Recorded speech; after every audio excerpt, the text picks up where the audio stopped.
Temperamental. 16.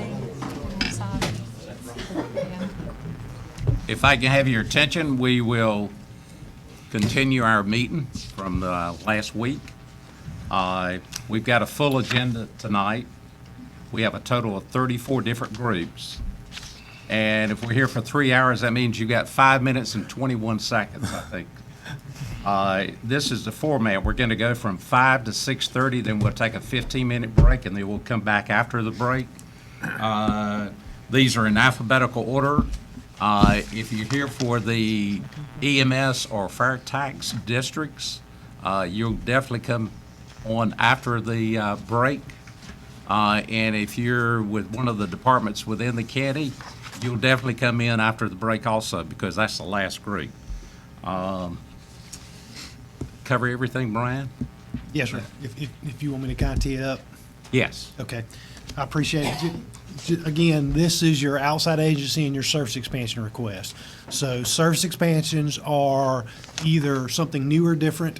So starting out with outside agencies, those are agencies that are either asking for additional money than they got last year, or agencies who were not funded last year who are asking for new funding. So, and then you'll get into internal departments if they're asking for additional or something new. That's why they're called service expansions, because it's new and different. But first, Chris Kirkopoulos with BATS is here tonight because there were a lot of questions, or not a lot, but there were some questions that the board had the other night about the operational side that I was not comfortable answering. So Chris is here to answer any of those questions the board may have, and then you can move right into your service expansions. Mr. Waters, I'll take you at your word. If I have 5 minutes, I'll answer the questions. We need you over by the mic as soon as Katie finishes. How's that? That's good. That's good. Who has the first question? One of the questions I raised at our meeting was concerning the possibility of working together with somebody like Hyde County, where they have a van that's coming through Belhaven. They stop there. We have one. And I know one of the drivers for Hyde County, and sometimes they only have one person on board to share. And I'm assuming that Martin County has people coming over to the medical professionals here in Beaufort County. Yes, sir. Washington. We do service coordination with both Hyde and Martin. Typically, we'll meet at or near the county line, whichever county it is, and assist them with their transportation needs, and they're occasionally able to do the same kind of courtesy for us. So that's been in place for many, many years. Thank you. Mr. Richardson. Can you identify the general statute that requires the county to give you money? The county is not required to provide funds for transportation. In fact, the county is not obligated to provide the public with transportation at all. So there is no statute of that sort that you're referencing. However, to the commissioners in general, I just draw your attention to the one-page flyer that I just sent around. I think it's important that the commissioners have an understanding of the type of passenger and the needs those passengers have.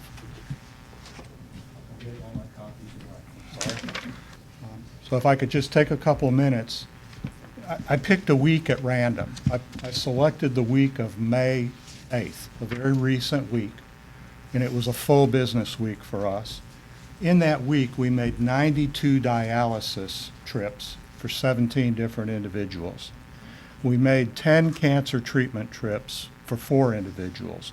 We made 129 wheelchair trips for 79 individuals, 4 hospital trips for 2 passengers, 35 employment trips for 9 passengers, 163 human service transportation appointment trips for 52 people, 31 doctor's office trips for 31 passengers, and 32 trips to the community college for 15 Bcbc students. This is predominantly the type of passenger that we are transporting on a daily basis. People who need to use a transit system mainly for medical care, for education, or for work. A different way to answer your question, Mr. Richardson, might be that Beaufort County citizens have paid through their state taxes and their federal taxes. They have paid for the distribution that comes back to Beaufort County through NCDOT. And that's about $590,000 that has been paid into the system that is ultimately returned back to Beaufort County. For every $1 that the Board of Commissioners invests in the Beaufort area transit system, the county gets $4.17 back. Who pays for employment trips? If it's a rural general public passenger, the passenger is a private paying individual.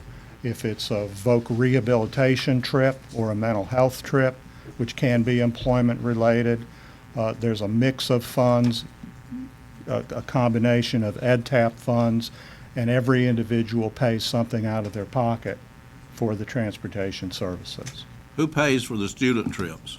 Students, Themselves, out of their pocket. the students themselves. What was the original intent of the legislature in, well, I'll say what I think it was, in funding this transportation, the state, and taking money from transportation funds and funding this?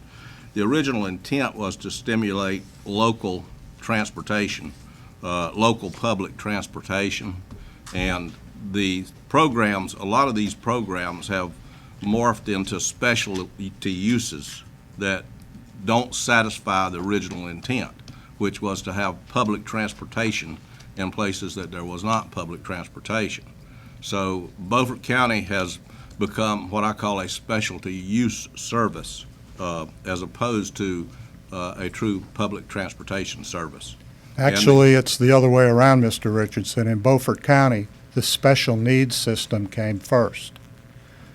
Bcdc was operating a special need transportation system, and 14 other Beaufort County agencies and departments, like Public Health and DSS, wanted to be able to use that service. All these different agencies were asking NCDOT for grant money, and NCDOT responded with the idea of funding one consolidated lead transportation provider. And BCDC was the only agency to volunteer to fill that role.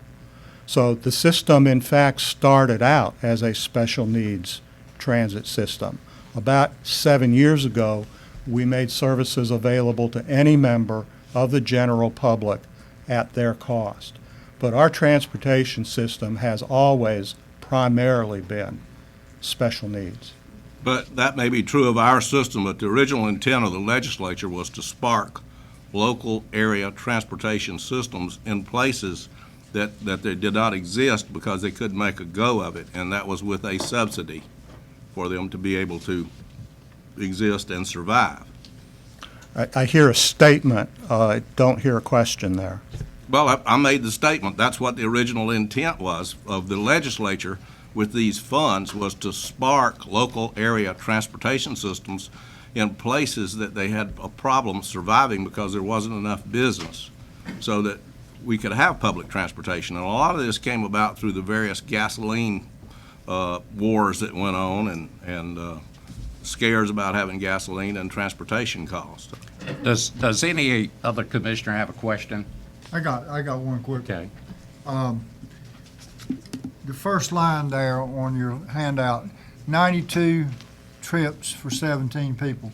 Explain that to me. Yeah, these Because I are, see a lot of it, the same thing on down. well, these are dialysis patients who are going 3 times a week. And each, a one-way trip is counted as a trip. So we get them to dialysis, they spend 3 or 4 hours at the dialysis clinic getting treated, then we get them back home.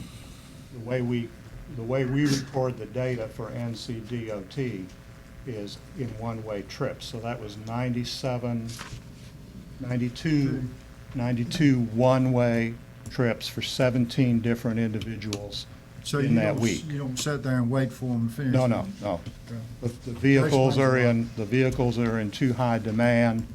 We're dropping people off, returning to the clinic. We're actually running 3 shifts of dialysis patients per day, beginning at 3:15 in the morning. That's how heavily that service is utilized in Beaufort County. That's all I got. Well, I just appreciate what you do, because if looking at your list here, these people are using you because it's a service that they need, and if they had any other way, you wouldn't be on this list. Well, We are grateful for what you do. For the Thank you, people of Mr. Beaufort Booth. County. We're averaging about 175 trips per day. And again, this is just a typical week. These are the types of trips and the needs that these passengers have. We'll take one more question. Commissioner Buzzio. Thank you, Mr. Chairman. Is there an alternative system to BATS? Not in Beaufort County. Recently there have been some cab services to come into business, but they're not lift-equipped vehicles. They're not equipped with hydraulic lifts to be able to pick up wheelchairs, fasten the wheelchair down inside the person in the wheelchair. We're really providing I guess what, if we were entrepreneurial, we'd be calling it a niche service. There's no other alternative for these people in Beaufort County short of owning their own lift-equipped vehicle. Thank you. Thank you, Thank you, Chris. Mr. Chairman. And Chip, Thank you so much. Thank you. you're excused, and that gives us 2 more chairs there. Somebody wants to sit. Okay, we're down to the first one, and these are alphabetically. Agape.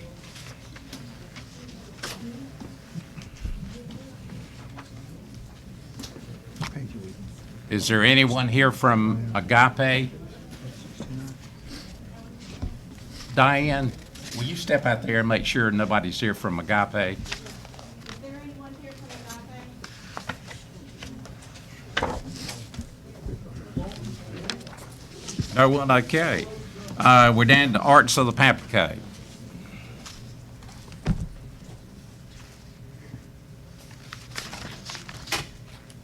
Do you mind asking? I will. Arts on the Pamlico? Next. Okay, the Aurora Fossil Museum. Yeah, yeah. We're going to give you an extra minute. An extra minute? All right, Give me another hand. let's see. If you will, introduce yourself. Yes, my name is Cynthia Crane. I'm the director of the Aurora Fossil Museum, and I thank you for inviting me to talk about some of the funding that I have requested. And I have a PowerPoint presentation.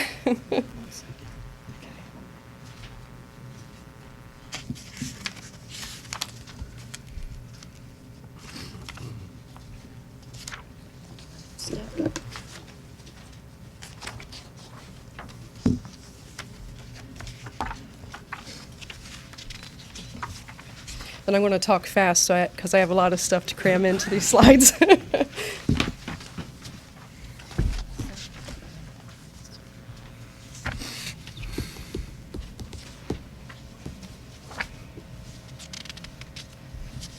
Just real quick while she's keying up, last year you funded them $2,000. This year they're asking for 40, so there's an expansion of $38,000. Gotcha.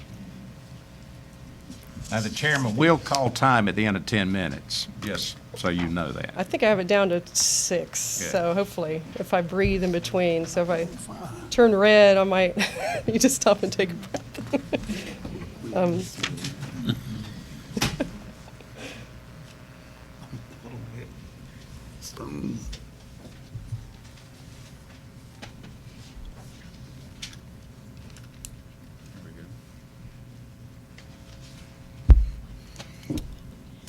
So how many have been to the Aurora Fossil Museum? Raise your hand. All right, thank you. It's a good trip. Yes. Take your it's a fun grandchildren if trip. you haven't been. just finished the Fossil Festival on Saturday, so I still need to get my rest caught up. But it was a fantastic day.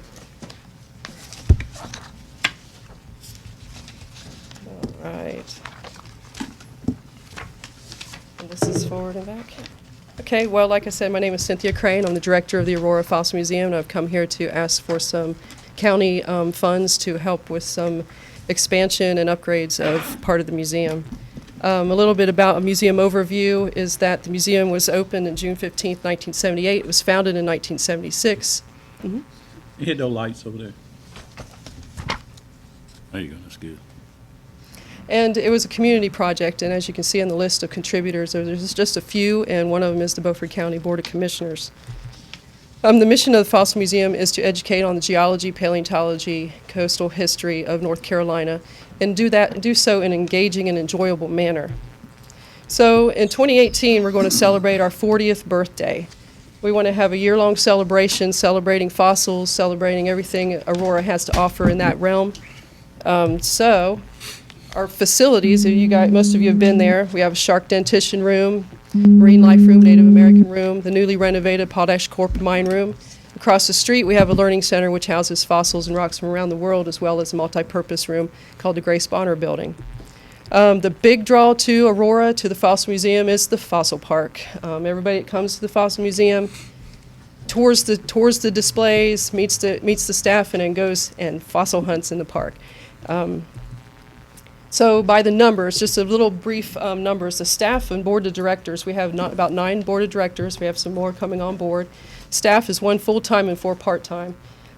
One contract bookkeeper and some year-long volunteers. Of course, we get a lot of volunteers during festival week, but we have about 25 people involved all year with what we do. And just a little bit of numbers there, 2017 in April, we had an impact either in outreach, in-house, fossil kits of about 14,500 people just in 1 month. So we're growing. So the following slides, I'm going to show some pie charts and some maps on data from the last fiscal year annual report. So you'll see 2015 in some of the maps. And I also have some 2016 data that if you would like it, just contact me and I'll let you know, give you those data. So 2015, we partnered with Potash Corp and started shipping teacher kits all over the United States. And what we do now is we ship them and we set up a Skype session. So the teachers get the fossil dirt, they get to have their children learn about the paleontology of the Aurora, Beaufort County area, and then we Skype in and do a virtual tour of the museum. And we use our educator, George Oliver. So we're starting to develop that, and more states and teachers are taking advantage of that. Group visits in 2015, 2016, we had a lot of group visits, primary and secondary schools, home schools, universities, colleges, even church groups. Just on Sunday, we had a Jeep club show up. So there were all kinds of Jeeps all over downtown Main Street. So we get a variety of groups coming in, from preschool to what are the motorhome coach tours. So retirees come in too. Visitors in 2015, we had, these are the people, the blue on the map are the people from each county that have walked into the main museum door and signed the book. So we can account for 88 counties in North Carolina be represented coming to Aurora.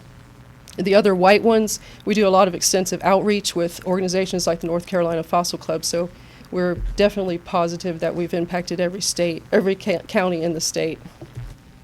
2015, we hit our big milestone landmark. We had all 50 states come into the Aurora Fossil Museum. 2016, we waited and waited to the last minute, but we did not get North Dakota. So we had 49 last year. This year, as of today, we only need Mississippi and South Dakota to walk in the door.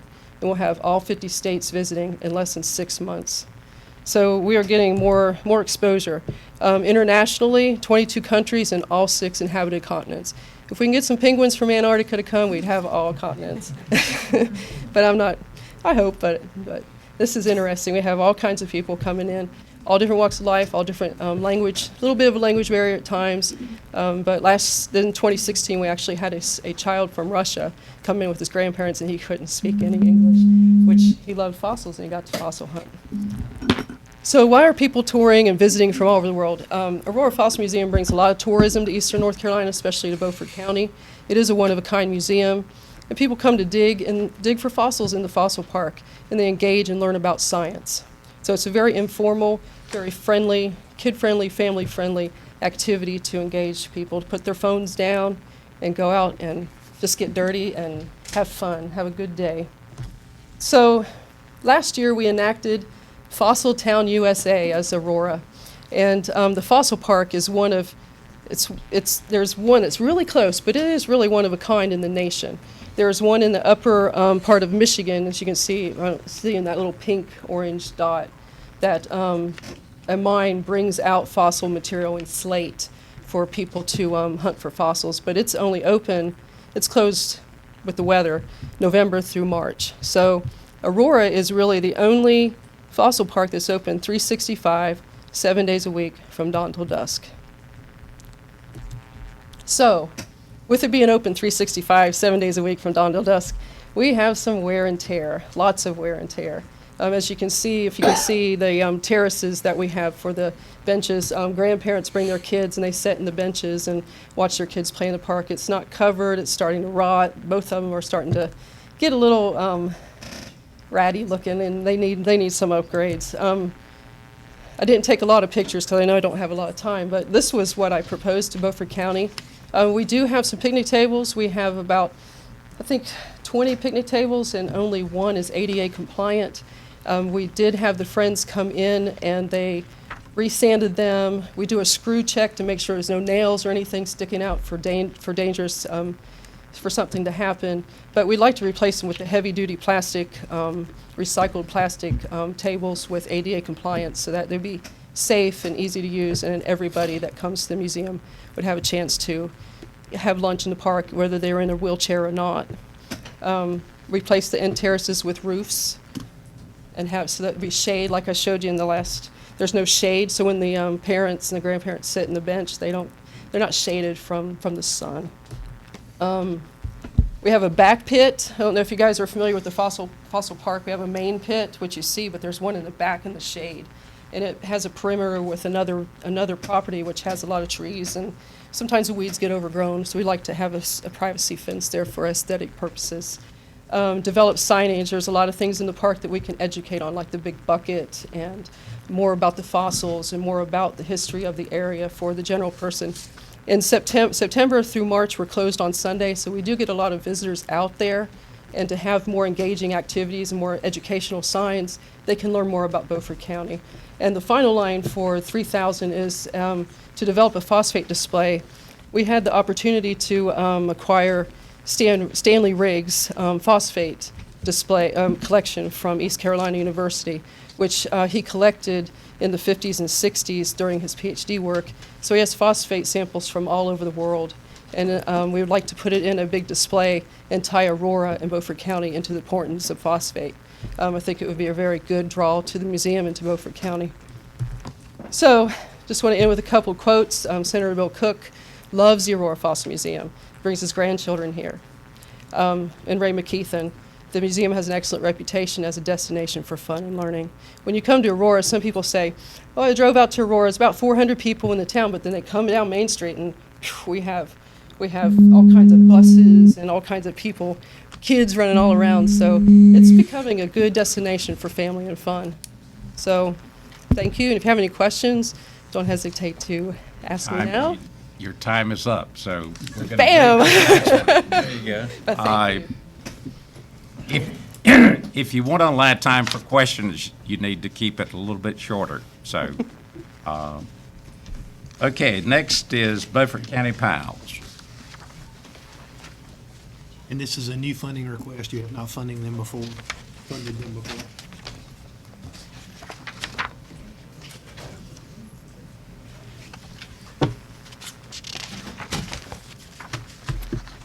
Well, good afternoon, Mr. Chairman and fellow county commissioners. I welcome the opportunity to speak. I was here about 2 months ago, and I gave a detailed presentation of what we did, so I didn't want to regurgitate that. And I think you all have a detailed summary to give a brief of some of these particulars that we're looking at. So during the March 6th meeting, I provided an overview of the growth of the Beaufort County Power Program since the commissioners provided some of the money to help us get started back in May of 2012, about $200, part of our membership fee, which I thank you for. And since that time, we've designed one of the most unique science and technology programs for youth in the United States. We focus on exposing youth in Beaufort County, regardless of race, sex, color, or creed, and primarily middle school age kids, to aviation and boating, where they actually learn how to sail on a boat through the cooperation with Will Washington Sailing School, and they also learn how to, they actually get actual flight time with Dillon's Aviation, one of our partners. We also focus on life skills and fitness. ECU has characterized our program as a holistic interventional program, so we started looking at health and things early at age, so the kids don't look at diabetes, substance abuse, and things like that as they get older. We started putting some trends in their minds as 6th, 7th, 8th graders, in addition to the STEM activities. We focus on doing this by way of a $161,000 grant we got from the Borough's Welcome Fund 3 years ago, which allows us to buy materials that we have purchased thus far. Now, in March, I provided the commissioners with a detailed briefing package that explains some of our accomplishments, but just to highlight a few, specifically here in Beaufort County, we purchased over $100,000 in educational equipment for the students. This includes airplane simulators, wind tunnels, 3D printers, and we've also, since I was here the last time, we signed a lease for a full motion simulator, making us the only nonprofit in the world with a full motion simulator dedicated specifically to working with kids. And we've also just bought $20,000 worth of flight training devices for the kids. So we're unique in one way of being the only program of its type in the United States, and we're unique in another way of being the only program of its type in the world, right here in Beaufort County. Okay. In 2015, we were selected as the Beaufort County Nonprofit of the Year because of some of the unique things we've been doing in the community. And based on community service and an idea that Mr. Alligood put forth when he was the city manager, the city of Washington passed a resolution to provide Beaufort County PAL with prime land at the city airport to construct a 6,000 square foot facility. This is now an aviation science and technology center, and at this point we are about 75% complete, and I think photos have been circulated of the exterior and interior of the building, just to give you an idea of where we're at. Okay. Now, to date, we've raised about $170,000 in capital funds, designated capital funds, and I'm here asking for approximately $35,000 to help us finish the project. Potash has been one of our major supporters, but they just notified me a few days ago that because of the financial situation this year, they don't think they're going to be able to help. But they have given us $30,000 for last year toward the construction of our building. And what I'd like to do now is just highlight some key points as takeaways. Now, the Beaufort County Power Facility at the airport, which is where it's going to be, will promote the airport as a county resource for everyone. It'll demonstrate to industry and visitors when they visit Beaufort County how Beaufort County is committed to youth. It'll improve the relationship with law enforcement and school officials. And they'll provide a youth STEM, which is a science, technology, engineering, and math program. And we'll also create a health assessment program in working with the Beaufort County Health Department. And we'll do this because my vice president is the director of the Beaufort County Health Department, Jim Matson. Now, what's going to be the return on investment if we ask for $35,000? Well, it's going to provide regional and national media exposure for the sponsors. And some of our sponsors, by the way, are Lowe's, Builders First Source, Office Depot, just to name a few. It'll provide bang for the buck. And asking for $35,000, it costs approximately $75,000 per year to incarcerate a juvenile in North Carolina. So for $35,000, we're asking, if we save one kid through our program, you have $40,000 and change. If we save 3 youth in our program, that'll pay for 100% of our building costs. We're starting a 4-month summer camp program, June 12th. It costs about $1,600 per kid to put this camp on. Of course, for the grants, we don't charge a penny. And we've got our largest crew ever, 23 students and 5 counselors. And then our program also allows law enforcement to reallocate resources from juvenile crimes to other areas, which is critical in this time of money. Now, program benefits for Beaufort County youth. Over 1,000 youth have participated in our program since July 2015. And this included a 4-month program we just finished at Chocowinity Middle School, which introduced 18 kids to a computer-aided design and engineering program. And it also helps youth and their families realize, one, that a STEM career is not just a dream. They can qualify with the proper preparation, and we show them how. We brought in partners such as NASA, ECU School of Engineering and Sustainability, Beaufort County Community College, the North Carolina Space Grant Program, in the North Carolina Department of Transportation and the Beaufort County school system. We're actually listed on the North Carolina Department of Transportation as one of only 4 or 5 facilities in the state that offers aviation exposure to kids. So we're ranked that right up there with educational institutions and full-fledged flight schools in the way we're set up. We also introduce the kids to fitness, diet, healthy life skills, and we expose the youth to STEM and first responder careers.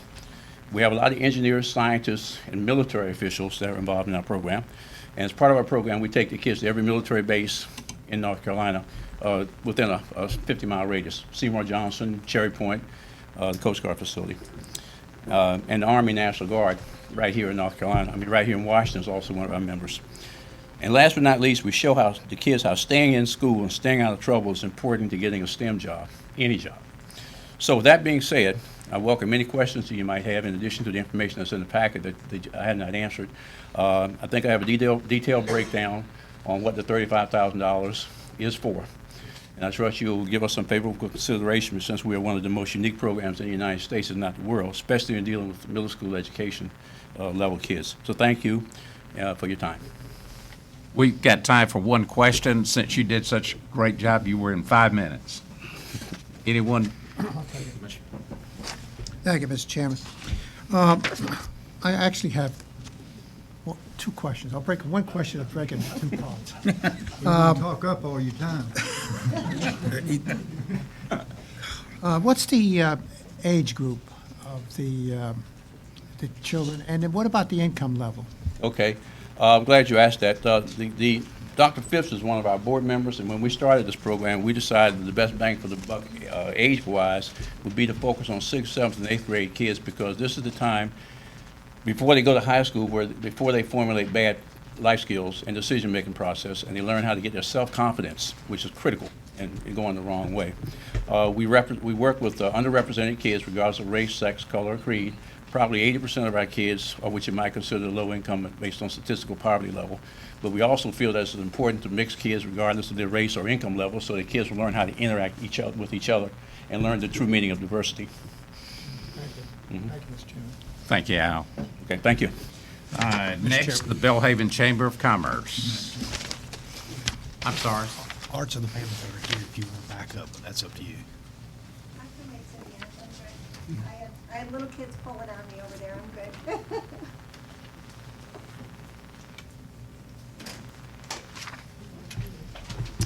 The next group that's not here, we'll let you go. I do have a PowerPoint, but my little thumb drive is not compatible evidently with the computer, so I have you. to force So last year you funded at $1,000. There's a request this year for 10, so there's a $9,000 expansion.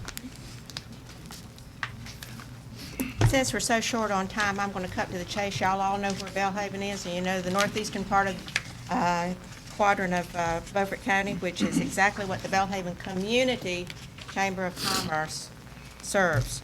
You know what our assets are: live wildlife, beautiful water, boating, tourism, history. Most of you probably don't realize, but our history in that part of the county, in Beaufort County, extends before the Lost Colony, something we should promote. We have started a campaign, a marketing campaign last August called Belhaven, the Boat Stop Here. That is the logo on the front of the handout. What I'm here for is to ask for marketing money. We have one part-time employee, and the rest of us are very dedicated volunteers. We are very fortunate to have volunteers from all over the country, not just locals who were born here, but people who have decided to make Belhaven or the northeastern part of Beaufort County their home. And they come with talents and skill sets that were not here. They have joined in, they volunteer, and we are growing. Our numbers are growing from the previous years. Nothing breeds success like success. And so people are joining, they're noticing us. What we would like to do is venture out. We want to get the name of Beaufort County and the Belhaven community, which serves Belhaven, Bath, Pantego, and Pinetown. The people who are members of the Bellhaven Community Chamber of Commerce come from all of those, as well as outside the area and outside the state that support us. Our marketing campaign is we're going to target metropolitan areas that are within a 2 to 3 hour drive time. For a metropolitan area to be on a 2 to 3 hour drive, which is straight, nonstop, no stoplights, no gridlock, anything, that's just heaven to them. For us, you wait at a stop sign and 5 cars go by as rush hour traffic, and they think that's just wonderful. And so we're marketing to those areas like Raleigh, Durham, Greensboro, Richmond, Virginia, just to mention a few. Weekend vacationers, retirees who not only come to visit multiple times, but they'll also come and they will move here. They will bring their money. They will buy real estate. They'll start businesses, but most of all, they'll spend, which improves the tax base. Boating and fishing and wildlife enthusiasts, we get galore. Part of our positioning is the intercoastal, which is a must stop. Now that the Manor Marina is open, we are getting so many more visitors. The Bellhaven Waterway Marina is now owned by someone else, and their business is growing. Special events, we have Pirates on the Pungo in May, the July 4th celebration, and the Intercoastal Waterway celebration, all bring in crowds from all over and bring in money they spend and increase the tax base. What we are going to do with this money for the marketing is we want to focus on trade shows. Trade shows are a wonderful way to get a word out. They aren't tourism trade shows, they are boat shows and home shows where people come and they're looking at the boats and they're looking at the outdoor grills and the jacuzzis and all of that, but they also travel.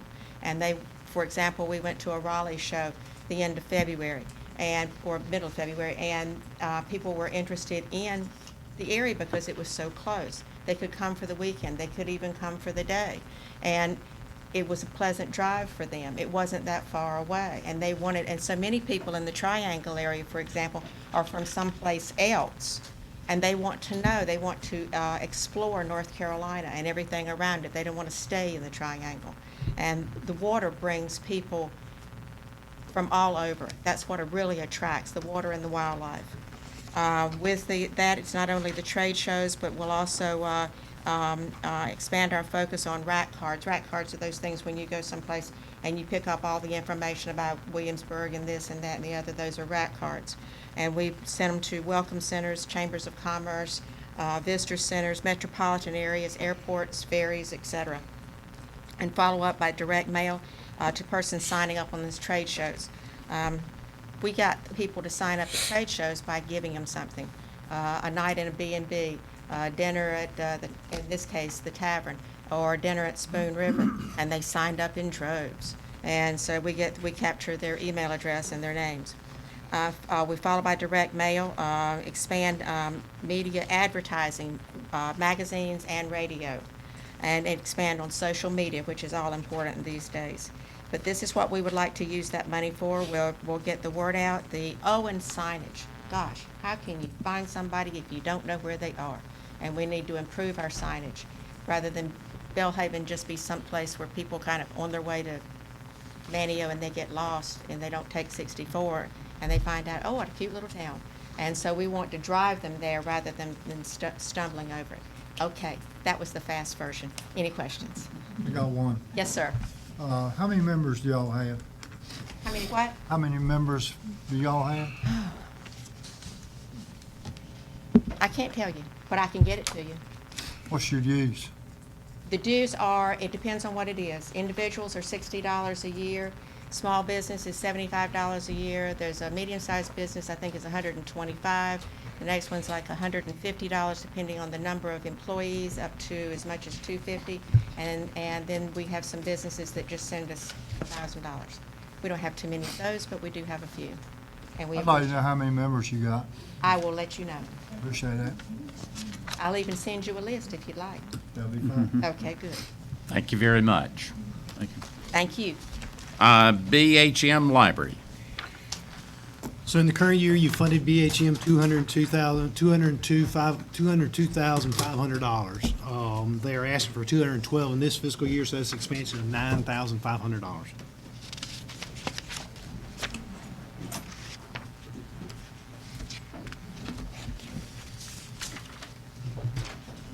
There's two more chairs right up here at the front. I hate to see you guys stand up back there. Hi, my name is Hannah Easley, and I'm the director of the Beaufort Hyde Martin Regional Library. First of all, I'd like to thank you all for your continued support of the library and for your time this evening.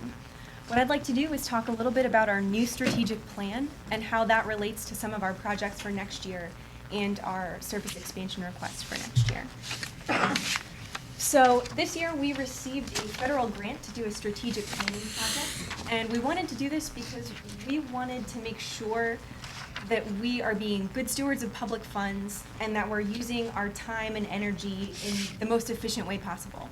Basically, we want to make sure that what we're doing is what the community wants us to be doing, because libraries do a lot, and there are a lot of different ways we could go. So what we did was we did community surveys. Our consultant interviewed community members, and ultimately we had a community steering committee that came together and talked about what they saw as the most pressing issues facing their community.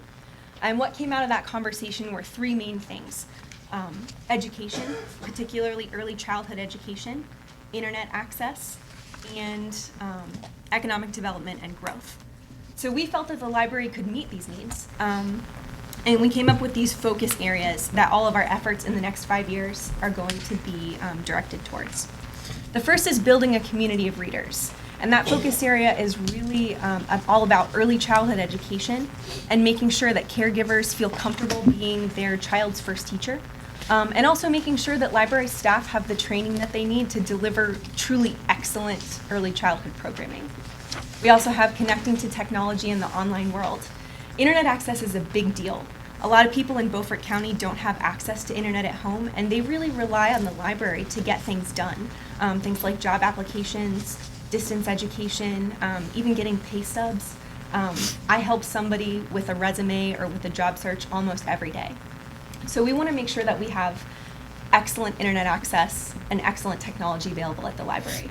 So one thing we're doing is this year we are seeking federal E-rate funds to get broadband at each of our locations in Beaufort County. Right now we have 25 meg DSL, and that's just not good enough. So that's something we're hoping is going to happen in the summer or the fall. Our third focus area is fostering learning and exploration. This area is really focused on students. Like I said, we serve a lot of homeschoolers, we serve a lot of distance education students, and one service we are going to be offering this year is test proctoring. By the end of the year, we're going to make sure that all of our libraries are registered proctoring sites so that you can come and get a test proctored free of charge. And that's something that's really valuable for our students so they don't have to drive. You know, if you live in Aurora, you don't have to drive 45 minutes to get a test proctored. Next, we have promoting the joy of reading. And this one was really important to a lot of our staff and a lot of our patrons. It sounds a little bit squishier than some of the others, like early childhood education, but reading for pleasure is really important. I know a lot of communities in Beaufort County have the goal of becoming retirement destinations. And one of the things that retirees look for when selecting a community is a public library. So that's something that we feel really offers something to Beaufort County. Finally, creating community connections. We wanted to capture that the library is an information hub. We are the welcome center for a lot of new residents and for a lot of visitors, particularly boaters in Bath and Belhaven. And also, we wanted to capture helping small businesses with this one. One project we're going to be doing in Belhaven this year is working with businesses to optimize their online search results. So making sure that when you Google somebody, your marker shows up at the right point on the map, making sure that your hours are correct, because increasingly people look online for services like that. I'm only going to talk about one new project for the sake of time, but it's my favorite. So this year we're doing a project called NEST, Network to Enhance Student Access. And basically what we're going to be doing is working with Beaufort County schools so that all students will automatically have a public library card. That's their student PIN. Their student PIN is something that they use to get lunch. They use it for a lot of things, so they all know it. Parents will be able to opt out of this service if they don't want their children to receive it. But students will be automatically enrolled, so they will automatically get a public library card. That means they'll be able to access all of our online resources, including NC Kids, which is a collection of over 500,000 books for children pre-K through 5th grade. And they're also going to be able to check out up to 10 books in each library location with absolutely no fines or late fees. That's really important because late fees can be a big barrier to families in using library services. So on to our budget request. We're requesting $4,000 to increase our children's book budget. Right now, each of our branches has $1,000 to spend on children's books. That's books for pre-K, actually infants through teenagers. And we apply for grants. We know how to stretch a dollar, but ultimately that doesn't buy a lot of books.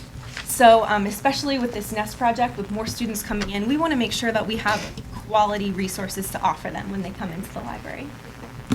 The second budget request is $5,500 to support rent for the Bath Community Library. Bath is the site of the oldest public library in North Carolina, and the community members there are very committed to their library. They raised the funds to build a new library location, all on their own, several years ago, with no support from the county or the town. And they have a very active Friends of the Library group that supports that library. Currently, the Friends of the Library is paying for rent and utilities. The town of Bath contributes a small amount towards rent, but the majority of that is being paid by a nonprofit organization. This is actually pretty unusual for public libraries, for operational expenses to be funded by a nonprofit in that way. And that's because it's not the most stable source of funding. We appreciate everything that our friends do, and they do an excellent job of raising money. But typically, fundraising like that tends to be cyclical. It waxes and wanes. And so, with things like rent and utilities, we want that to be stable in the future. So we are asking the county to support that $5,500 for rent. We are asking the town of Bath to increase their contribution to cover all of the utilities for that library. And our hope is that that is going to make this secure for the future. That way, the Bath Community Library will be able to continue serving patrons. Ruth, would you like to add anything? Okay. Questions? Where are the offices for the library system located? They are located in the old courthouse. That's our central offices for the Beaufort Hyde Martin entire system. Includes Martin County? There are no executive offices in Martin County? No, sir, that's part of the cost saving of having a regional library system. We just have one. So it's in Washington, it's in Beaufort County, It is. the office for all of this. How many employees do you have? We have 34 employees total.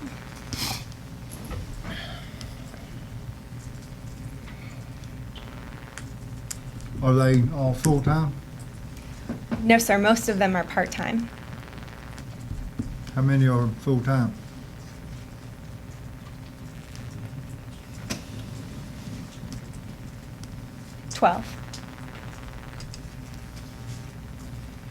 And one of those is paid for by the town of Robertsonville. Have time for one more question? Thank you very much, Hannah.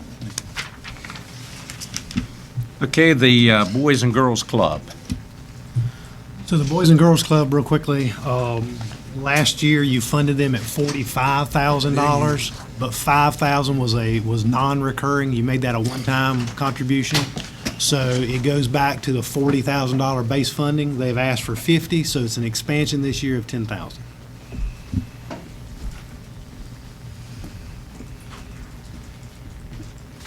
How y'all doing today? All right, how you doing? Fine. I want to first of all thank you all on behalf of the Boys and Girls Clubs of Coastal Plains for your continued support of our kids here in Beaufort County. As you're aware, we have a unit here in Washington right on Bridge Street. We also have a unit in Belhaven. And every year we always continue to look forward to serving our kids, impacting them in our three priority outcome areas of academic success, good character and citizenship, and healthy lifestyles. Just some results from 2016, just to make you aware. Last year we served over 250 kids in our 2 locations.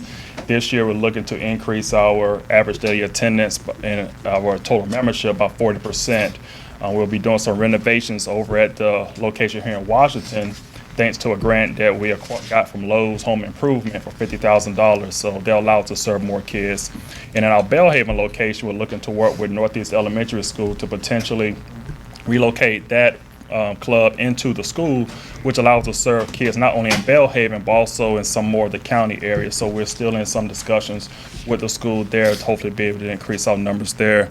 Last year, we were able to continue to feed our kids dinners every night. We got a new partnership with K&W Cafeterias out of Greenville and also the one in Goldsboro, where they actually deliver hot meals to all of our kids every day after school and also a healthy snack. And so that's been a great opportunity for our young people and also the families that we serve. But we're also making sure that we're fighting that obesity epidemic and also diabetes, also other health issues by making sure they're getting a high quality, nutritious meal every day after school. 84% of our young people had a C average or higher in their report cards. Understand we're serving some of the most neediest kids in our community. So almost 85% of our kids haven't been able to achieve in academics is saying a lot about a program that we have, but also giving those opportunities for those kids to have help with their homework each day, access to technology, and giving that support and self-esteem that they need to do well in school. Our clubs here in Beaufort County did over 1,200 hours of community service in the local community. That's doing trash pickups, to working in the soup kitchens, to going to seeing citizen centers, or just writing letters to local law enforcement or the troops overseas. As an organization, we did almost 8,000 hours of community service, and that equated to almost $180,000 back into the local economy. So the work that they're doing within their clubs and in their communities, not only giving them a sense of pride in their communities, but also giving back in a positive economic light to the communities that we serve. We were able to report no teen pregnancies last year among our teenagers, and also we had none of our young people in our program were entering the juvenile system. And so we're doing a great job of making sure, taking those kids who need us most and making sure they're in a productive, safe, positive environment within our clubs. As we continue to move forward, we do have an opportunity as a total organization to merge with a neighboring organization in Carter and Craven County. So on July 1st, our organization will be picking up 6 more clubs in 2 more counties. But that's a testament to the communities and the clubs that we already serve, showing the impact of what we're doing, that other communities are wanting a little piece of the program that we have right here in Beaufort County and our other counties that we serve. As Mr. Allgood just talked about, we are asking for an increase due to the more kids that we'll be serving next year, but also to continue to be able to impact and provide the necessary programs that we're offering today. So I just want to thank you for your time, and definitely if you have any questions, I'm here to answer them. I got one thing. So. Did you say that, I didn't quite understand you, but did you say the kids that are in your program have to keep a certain grade level? No, sir, they do not. But looking at the report cards from last year, 84% did have a C average or higher.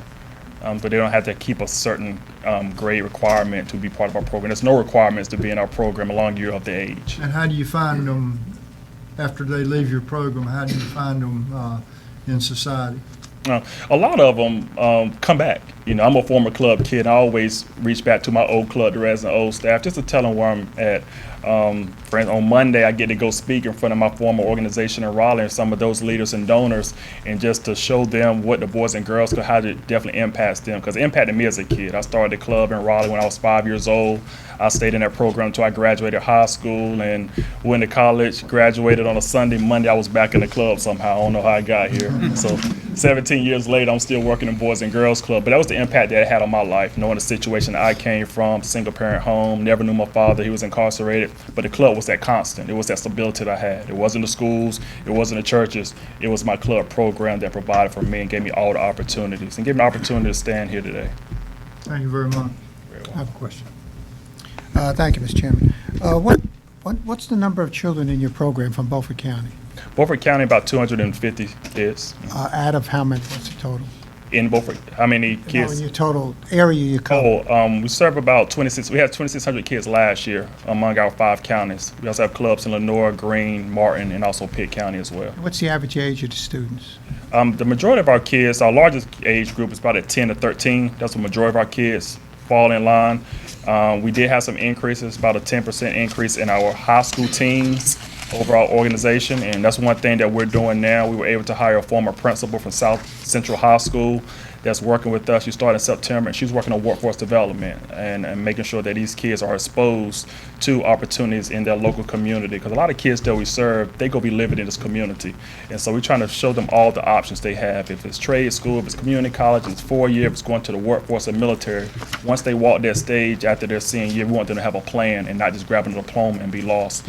And so we're looking to implement that program starting this summer, partner with some organizations right here in the local community to expose these kids to opportunities they have right here, and knowing that regardless of what they want to do, that there's a place for them.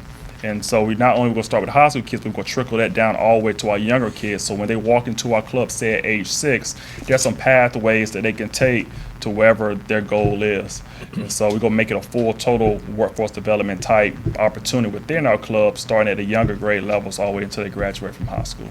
Okay, thank you. Thank you very much. Thank you so much. I appreciate it. Citizens on South Side Together. So last year you funded them at $2,000. This year they've asked for $3,000, so this is a $1,000 increase. Yes, my name is Charles Cannon. I am the Executive Director of Citizens on South Side Together. I'm here today. We actually got started in '06, and the reason we got started because in our area a drug deal went bad and was shooting in the area, and the victim ended up in my mother-in-law house. So we said something need to be done about this situation in the area. So along with the local churches and the local law enforcement, we just had meeting every week until we got something done about this thing. We had law enforcement patrolling the area more, and people who was on watch more, we had a community watch, watching out for one another. And then after a while, we said, working our local church, we said we need a place of our own. So God bless us to get some land donated from us. Now we're located 3 miles east of Blunt's Creek on Highway 33, 17501. We have a 3.5 acre lot with a modular home, a fencing area, and playground equipment for all the kids. So we're here today to ask the county commission for their continued support, as they have supported us in the past, to help make this community park keep it on going.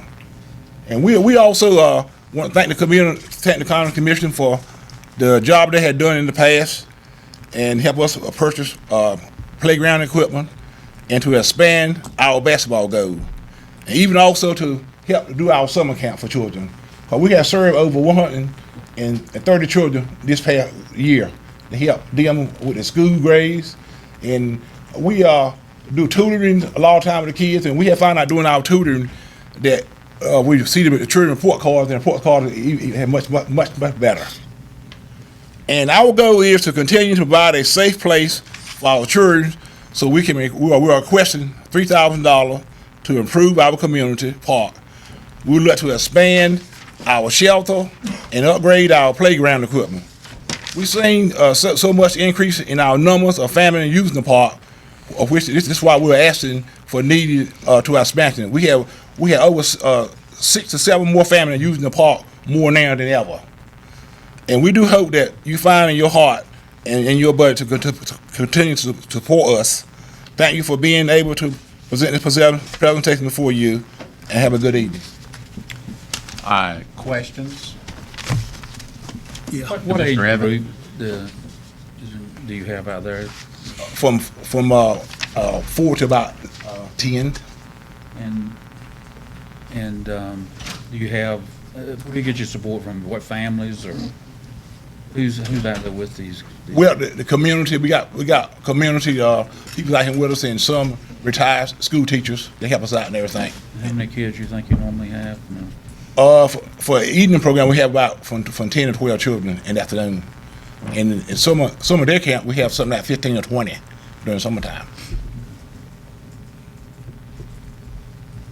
Other questions? Thank you very much, Charles. City of Washington. So in recreational funding last year, you funded the city $20,000. They have requested $580,554, which is an increase of $560,554. Good evening, Matt Rauschenbach, City of Washington. Mayor Matt Hodges has joined me. I'm going to quickly go over some financial highlights of the 4 areas that we're going to have requested additional, and lastly, new funding in those areas are Parks and Recreation Facilities, the Brown Library, Senior Center, and the Aquatic Center. So the first one on our request is for parks and recreation facilities. That's for the various parks around the city, as well as the sports fields that are available for our youth. Those facilities cost a little bit over $1.1 million to operate, net of the revenues and fees that we receive each year. It's right at $1,075,000. The level of participation, if you take a look at area of residency, about 54% of the individuals that utilize those facilities live outside the city. So that is the basis for the request from the city to the county for a total of $580,000, which is an additional $560,000 from the current year's funding of $20,000. The next area is the Brown Library. That operates, the total cost to operate the Brown Library each year is $445,000. After the revenue and other some small state grants and fees from fines and participation in the library, our net cost there is about $415,000. The participation as far as patrons in the library is a little bit higher than it was in recreation. It's actually 67% of the patrons are outside the city in the county. So the funding request for that operation is based on that level of participation is $281,000. That's an increase of $273,000. There's $7,800 that is exchanged between the two library systems each year. The third area that I mentioned would like to speak about tonight is the Senior Center. The Senior Center operates at an annual cost of about $276,000 after some state grants that we have, and also the fees that are received by the Senior Center. Our net cost is about $237,000 a year.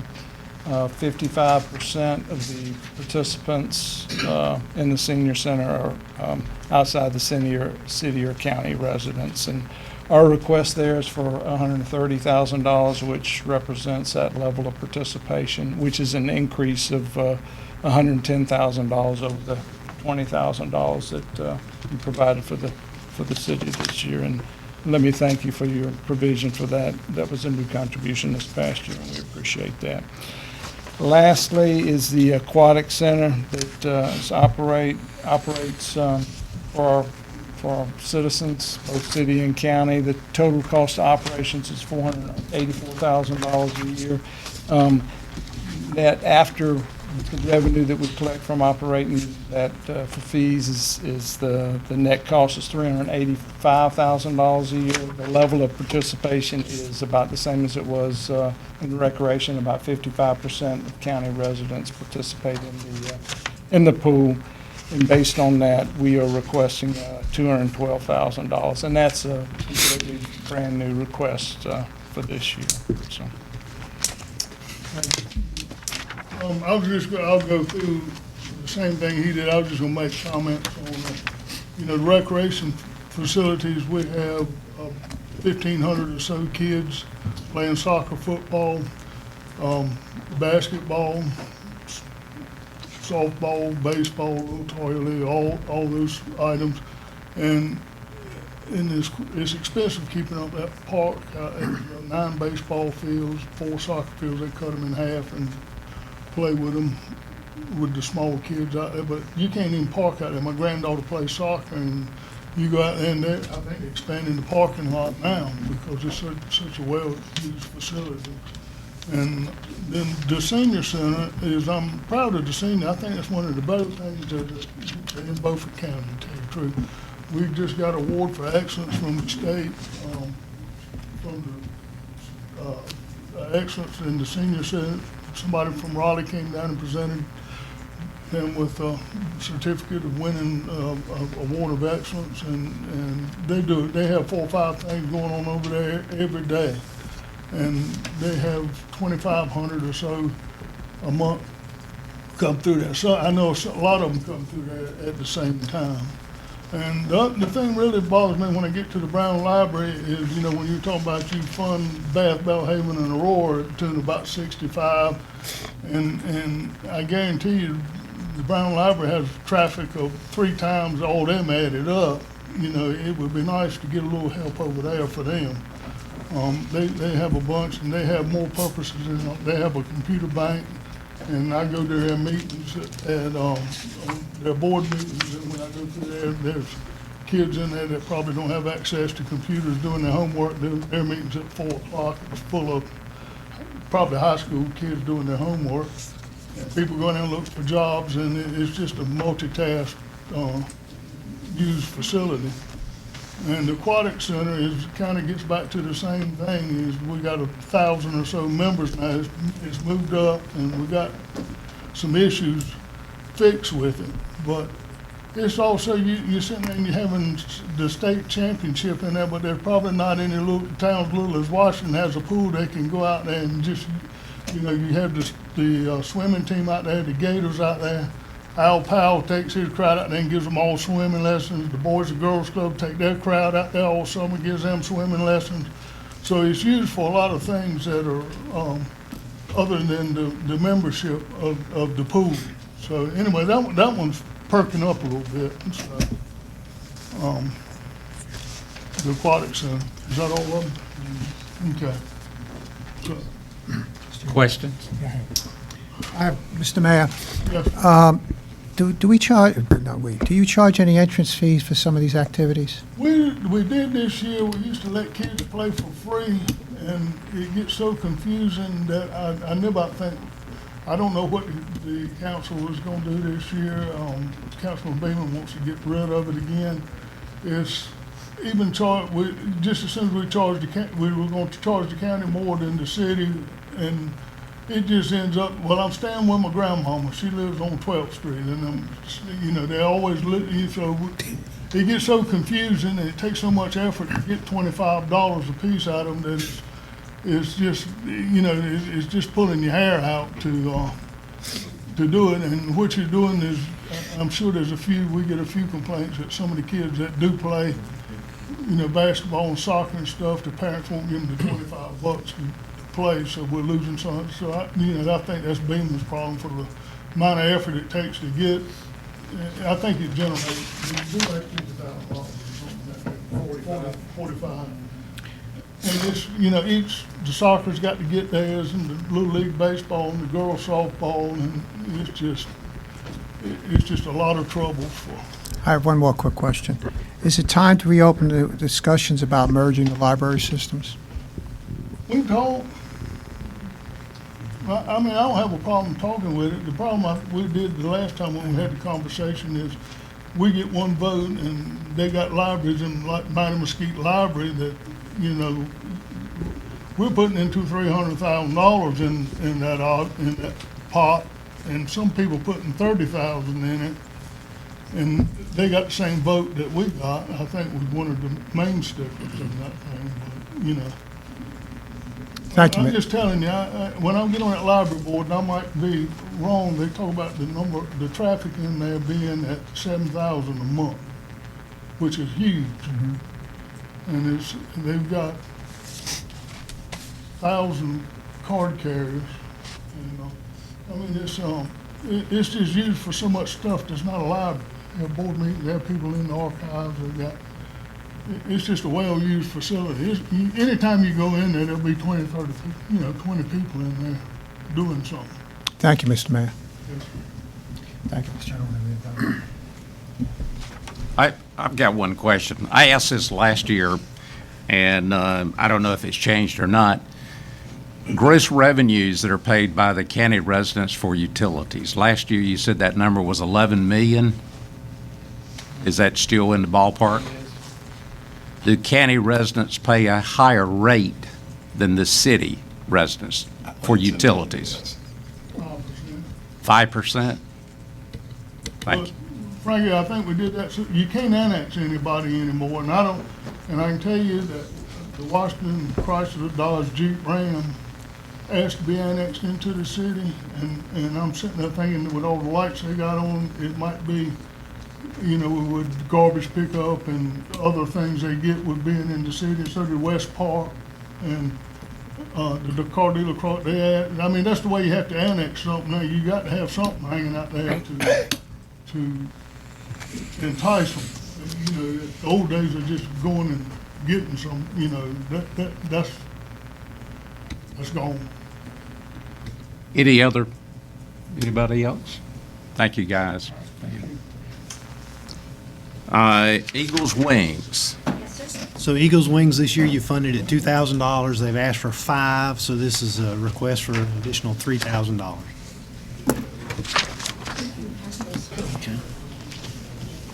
Good evening, and thank you so much.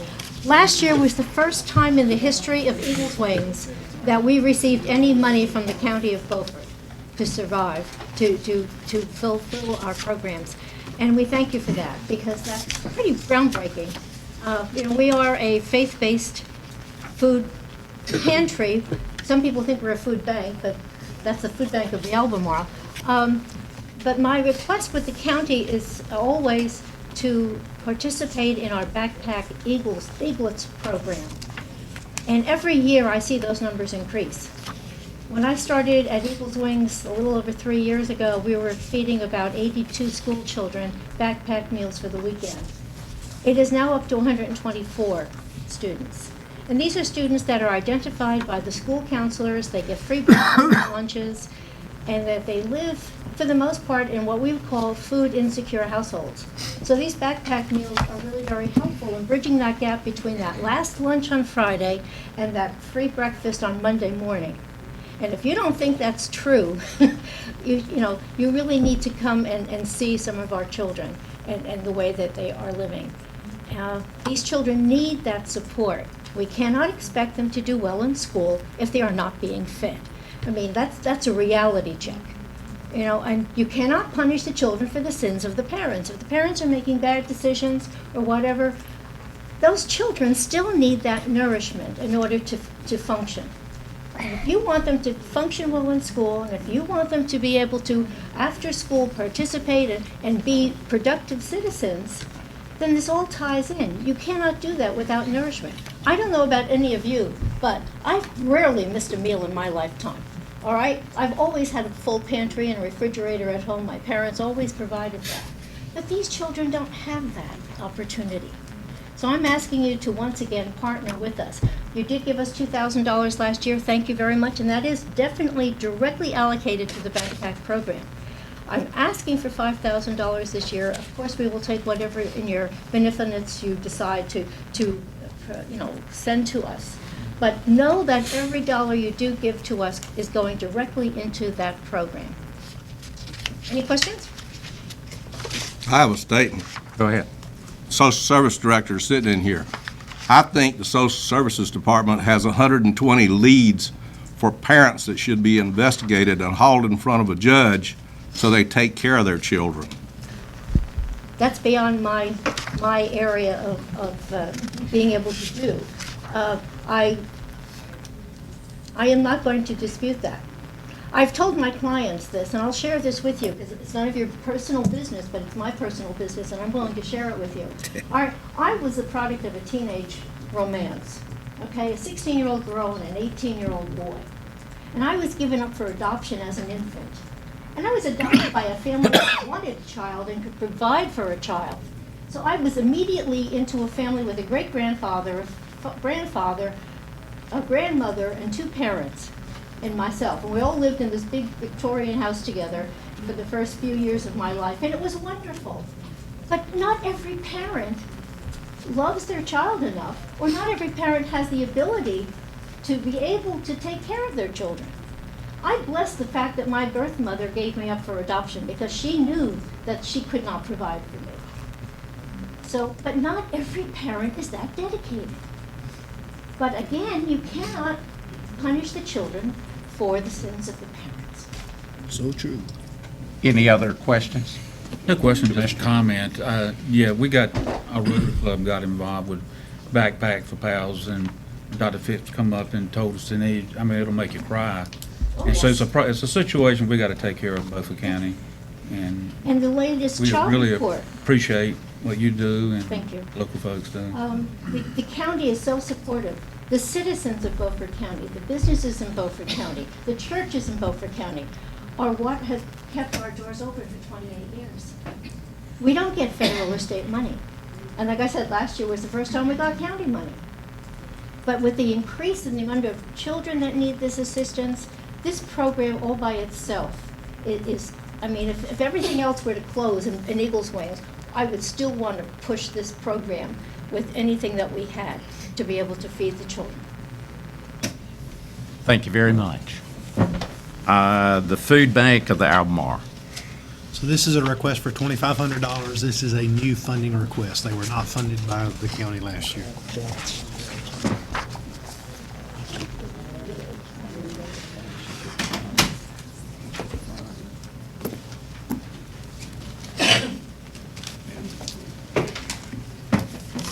Carolyn Anderson, Director of Development with Food Bank of the Albemarle. I want to thank you for considering our request and for allowing me to come before you this evening. Food Bank of the Albemarle services 15 counties in northeast North Carolina, with, of course, Beaufort being one of them. We are a member of the Feeding America network of food banks, as well as the North Carolina State Association of Feeding America Food Banks. We have 145 partner agencies across our 15-county area, and they're in the form of food pantries like Eagles Wings, soup kitchens, child and adult care programs, and things of that nature. We are pleased with the progress we've made to alleviate hunger in Beaufort County, but there's still a lot of work to be done. The most recent data, and it was provided since, I'm giving you updated data prior to, since the letter of request was submitted. The most recent data reflects that we have 17.1% of Beaufort County's population facing food insecurity. That's right at 8,150 people. And unfortunately, as it was just mentioned a minute ago, we have a lot of children, 2,290 children. That's what they're estimating to face food insecurity at this time in the county. We're through the support of local community partners and our partner agencies and private citizens. During the fiscal year ending June 30th of last year, we distributed over 1.1 million pounds of food in the county, and this was over 675,000 meals that we were able to put into the county. We could not have done this alone. We've got 12 food pantries, 5 mobile food pantries, and then a soup kitchen located within the county. And what we do as a food bank is we source the food. We work with the local growers, the retail, national, retail corporate partners of Feeding America, as well as, reach out to individuals on our own. But we do work a lot with our growers in the 15-county area, and we are very fortunate at the amount of fresh produce that we're able to, healthy, nutritious foods are getting passed along to these families. And we did, unfortunately, Hurricane Matthew came along. We were able to provide over 45,000 pounds of food, water, supplies that were needed for that kind of emergency situation. We continue to work to provide nutritional substance, but we're also taking this a step further.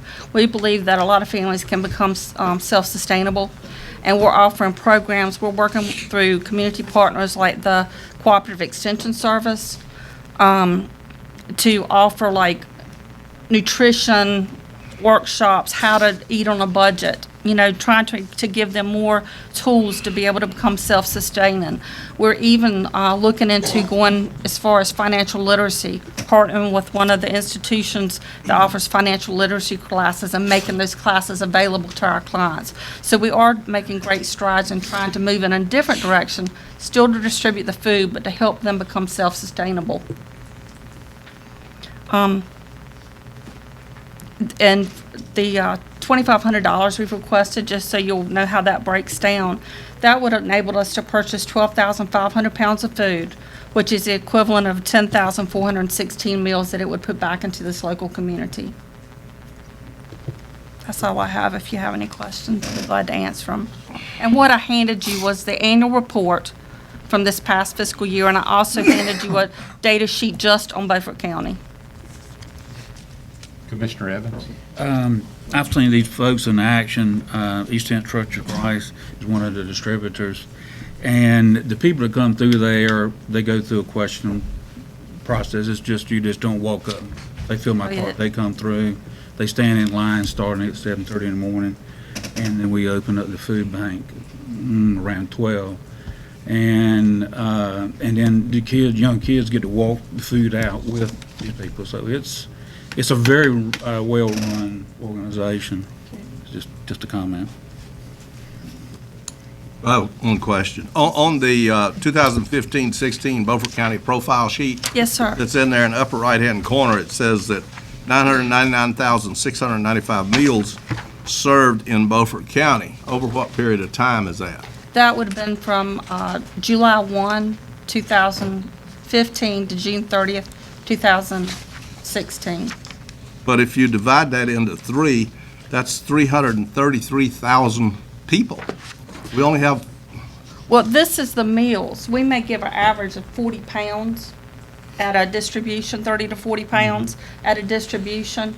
But for every pound, we calculate that, like, for 5 pounds, $1 purchase 5 pounds of food. We take the total poundage and divide it by 1.2. That's the servings that it'll put out. So 5 pounds of food will equate to 4 servings.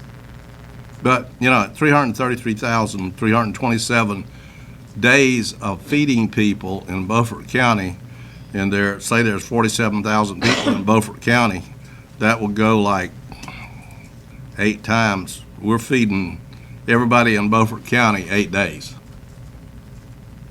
That's the equivalent. It goes throughout the year. We cover a 12-month period, but they're only allowed to come one time a month. And they can't pantry hop, if you will. Well, I understand, but it's astounding at the number of people that are being fed.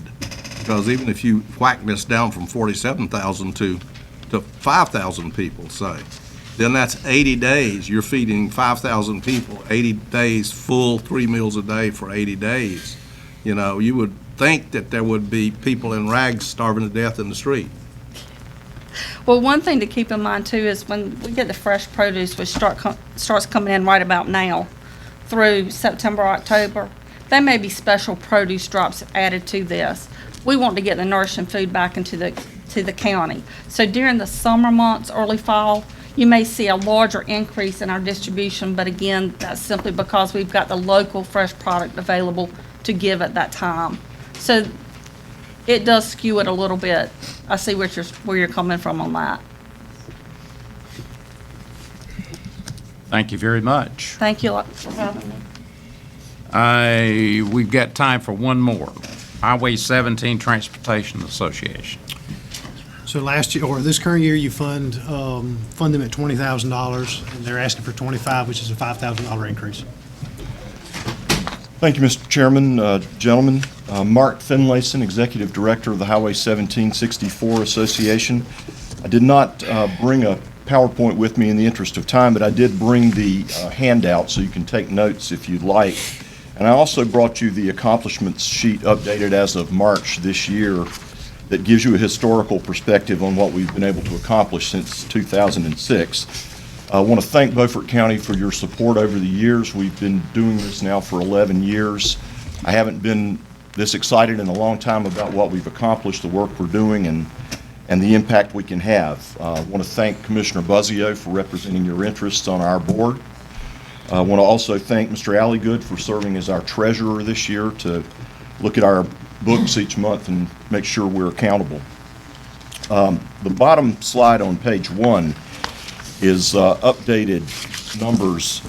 Since 2006, when we began this enterprise, DOT has invested almost $2 billion in 19 projects along the US 17 corridor.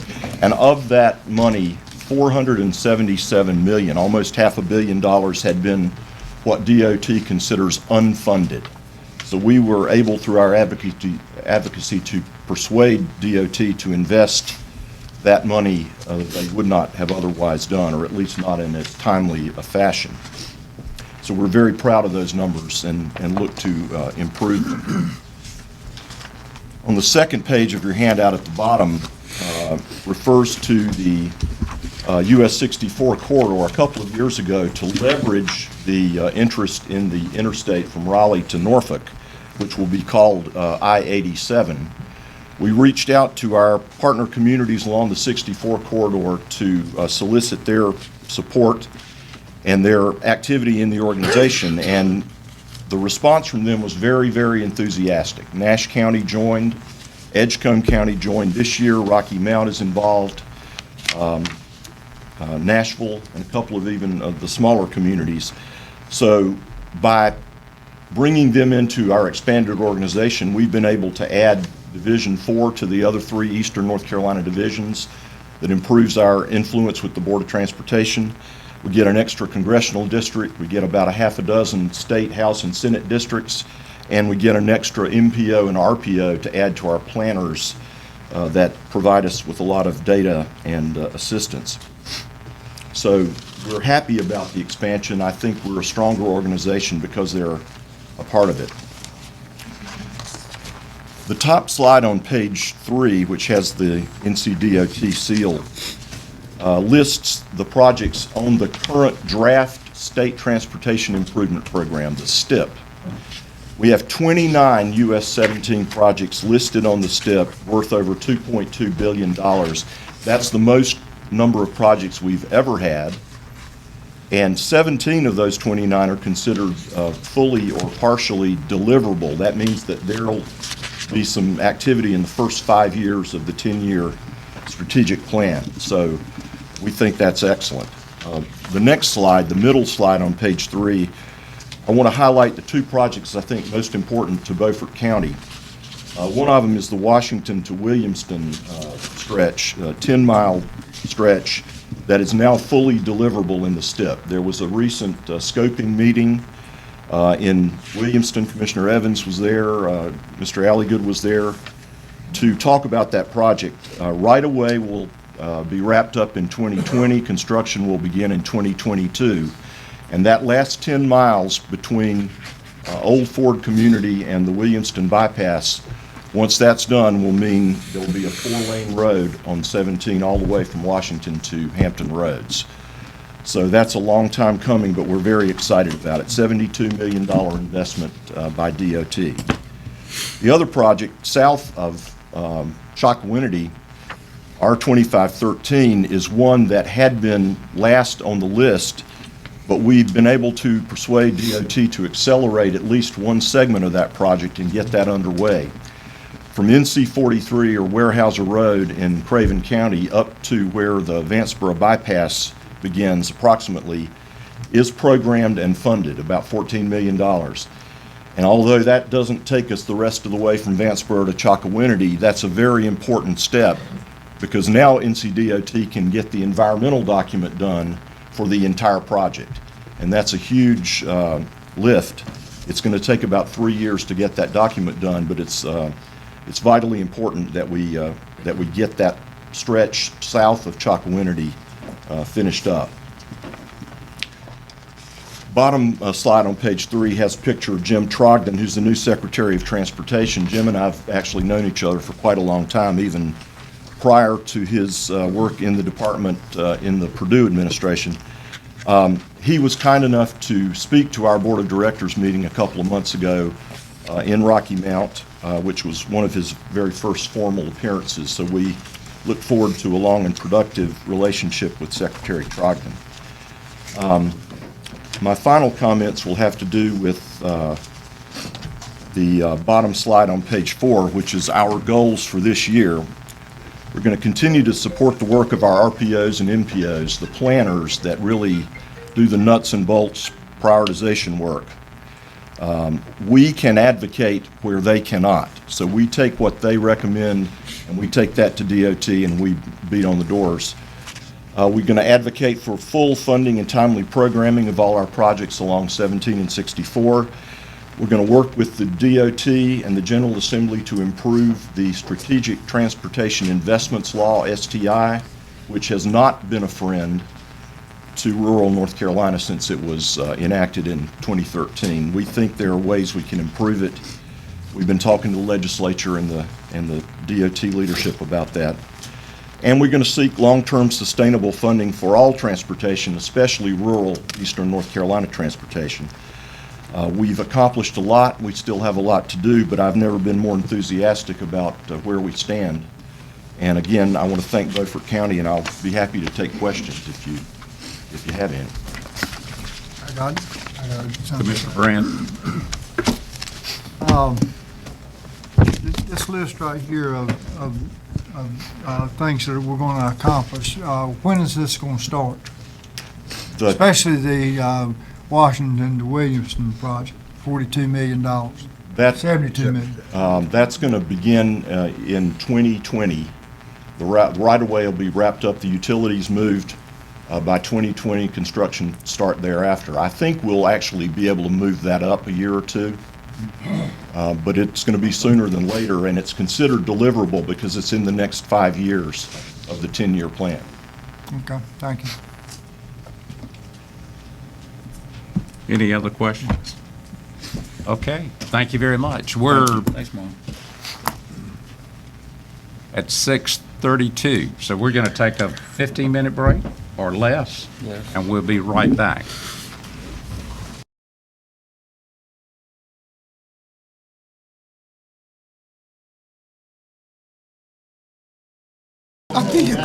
Well, we'll get started again. Next is the Historical Bath Foundation. And this is a new funding request. It's a request split over 2 years. And actually, I need Katie. I get it.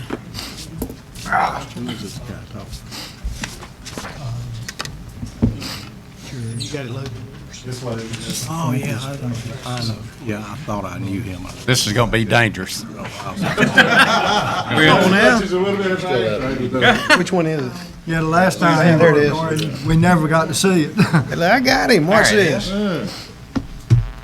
Slideshow from the beginning. Okay, thank you, Mr. Chairman, Commissioners. I will go through this presentation real quick in hopes that you will have some questions for us. Representing the Historical Bath Foundation tonight, Mr. Sari Everett, Mr. Gene Roberts, and myself, Jerry Waters. Give you a little history on the foundation. It's a nonprofit membership organization founded in 1999. And the primary purpose is to raise funds for the Historical Bath Commission and the North Carolina Department of Natural and Cultural Resources. And we acquire, restore, preserve historic properties, and then give those properties to the state. Our membership is about 200 families, and over the last 17 years or so, we have completed several projects. One of the most important projects that we have been involved is the preservation of the Bath High School building. And we've been assisting the Bath High School Preservation Organization, which was developed to specifically preserve and restore that building. The HBF has donated over $100,000 to BHSP over the last 7-8 years, primarily for restoration of the roof and windows. And portions of the building have been renovated and are being utilized as a library, art gallery, Town of Bath offices, and EMS facilities.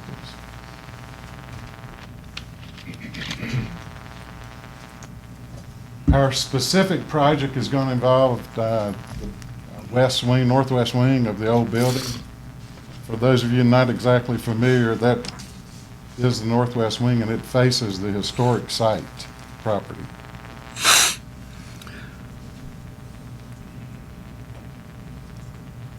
We are currently renovating the northwest wing with the idea to develop exhibit gallery space to illustrate the history of Bath and the Pamlico region. This is not just the history of Bath. We're encompassing the entire Pamlico region. Renovation is expected to be completed by the end of this year for a grand opening in March of 2018. And the exhibit opening is going to be a major event of 2018 celebration of the 300-year anniversary of the death of the pirate Blackbeard. Most of you are probably aware this Queen Anne's Revenge artifacts have been recovered. Two things are going to happen with some of those artifacts. There's going to be a traveling exhibit that will travel all over eastern North Carolina. The state has committed to have Bath as the location for the initial exhibit. Those artifacts will be in Bath for 3 months. In addition to those artifacts, the museum of Bath will have at least 1/6 of all the artifacts that are recovered from the Queen Anne's Revenge. We have additional artifacts that are going to be donated, and some of these are Smithsonian quality exhibits. Just a list of just 2 or 3 here. We have 18 illustrations that were printed in 1590. These were illustrations of the original drawings by John White. There are 22 maps from the 16th, 17th, 18th century depicting the Pamlico region and the estuary system. And there's the first English edition and the first German edition of John Lawson's book, A New Voyage to Carolina. Those are just a few of the items. The key parameters of the exhibit I wanted to share with you. North Carolina Department of Natural Resources has committed to staff and operate and maintain the facility for 10 years. And once the museum is fully operational, 2 staff positions will be added. As I mentioned, the traveling exhibit in the Queen Anne's Revenge, we're expected to draw between 8,000 and 10,000 visitors during that quarter when the artifacts are here. The historic site averages about 19,000 visitors per year. And information that I received from the county tourism director, there's about 50,000 tourists coming into Beaufort County a year.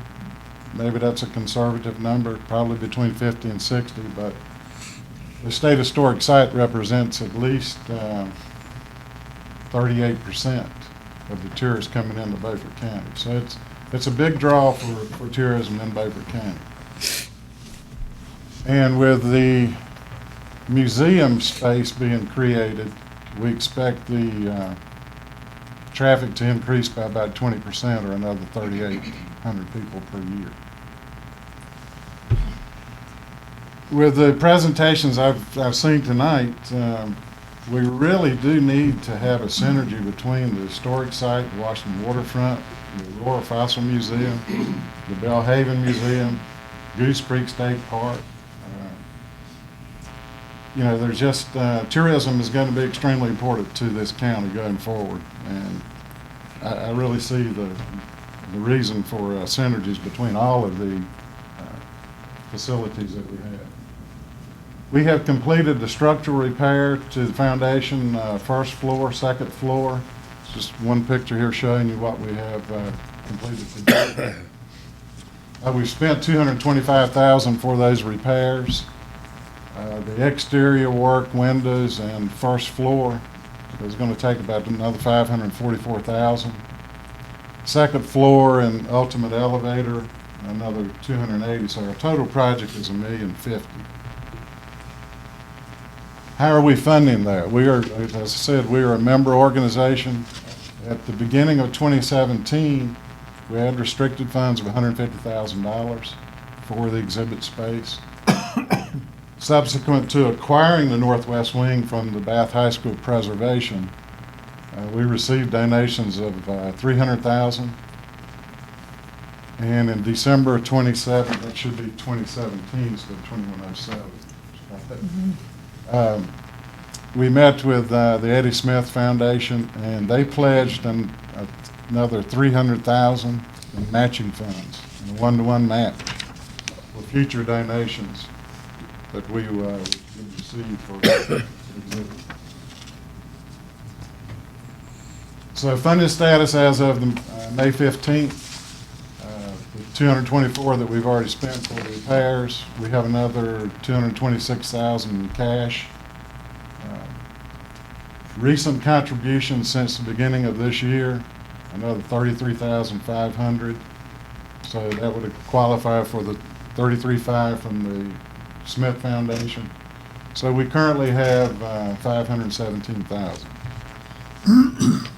So where does that leave us? We need an additional $266,000 in contributions and/or grants. Some of the organizations, along with the Beaufort County, we've applied to the Cannon Foundation. We're working with Golden Leaf, Tri-County Telecom, Potash Corp. And as someone mentioned earlier, unfortunately, Potash Corp is not funding any local projects this year due to the merger of their status. And Otis Elevator and a few others. So 266,000 in contributions and grants, along with the match from the Smith Foundation, would take us to our $1,050,000. So we're requesting $150,000 from the county over a 2-year period. If the county, whatever funds that the county can commit to, would qualify for the match from the Smith Foundation, and they would give us those funds in 2017. So, we've been working hard, and even though, we have some rainbows that might insinuate we have a pot of gold over there, we really don't. So, but we do need your help. And about one last point, this is a one-time request, and it's for bricks and mortars. There's no ongoing operation required.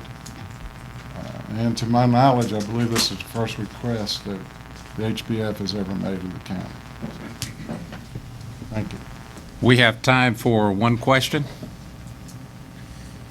Commissioner Evans? Didn't the state say they would make some kind of commitment to come down? Yeah, the state is committed to $200,000 in exhibit development. Thank you very much.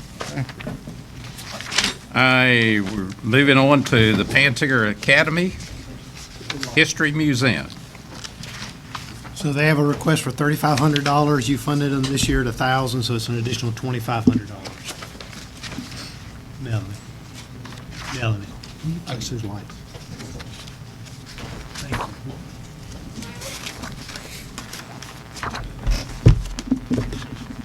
I'm Virginia Rasmus Hollowell, and I'm representing the Pantigger Museum. It is a historical museum, and we are trying to save the history of Beaufort County.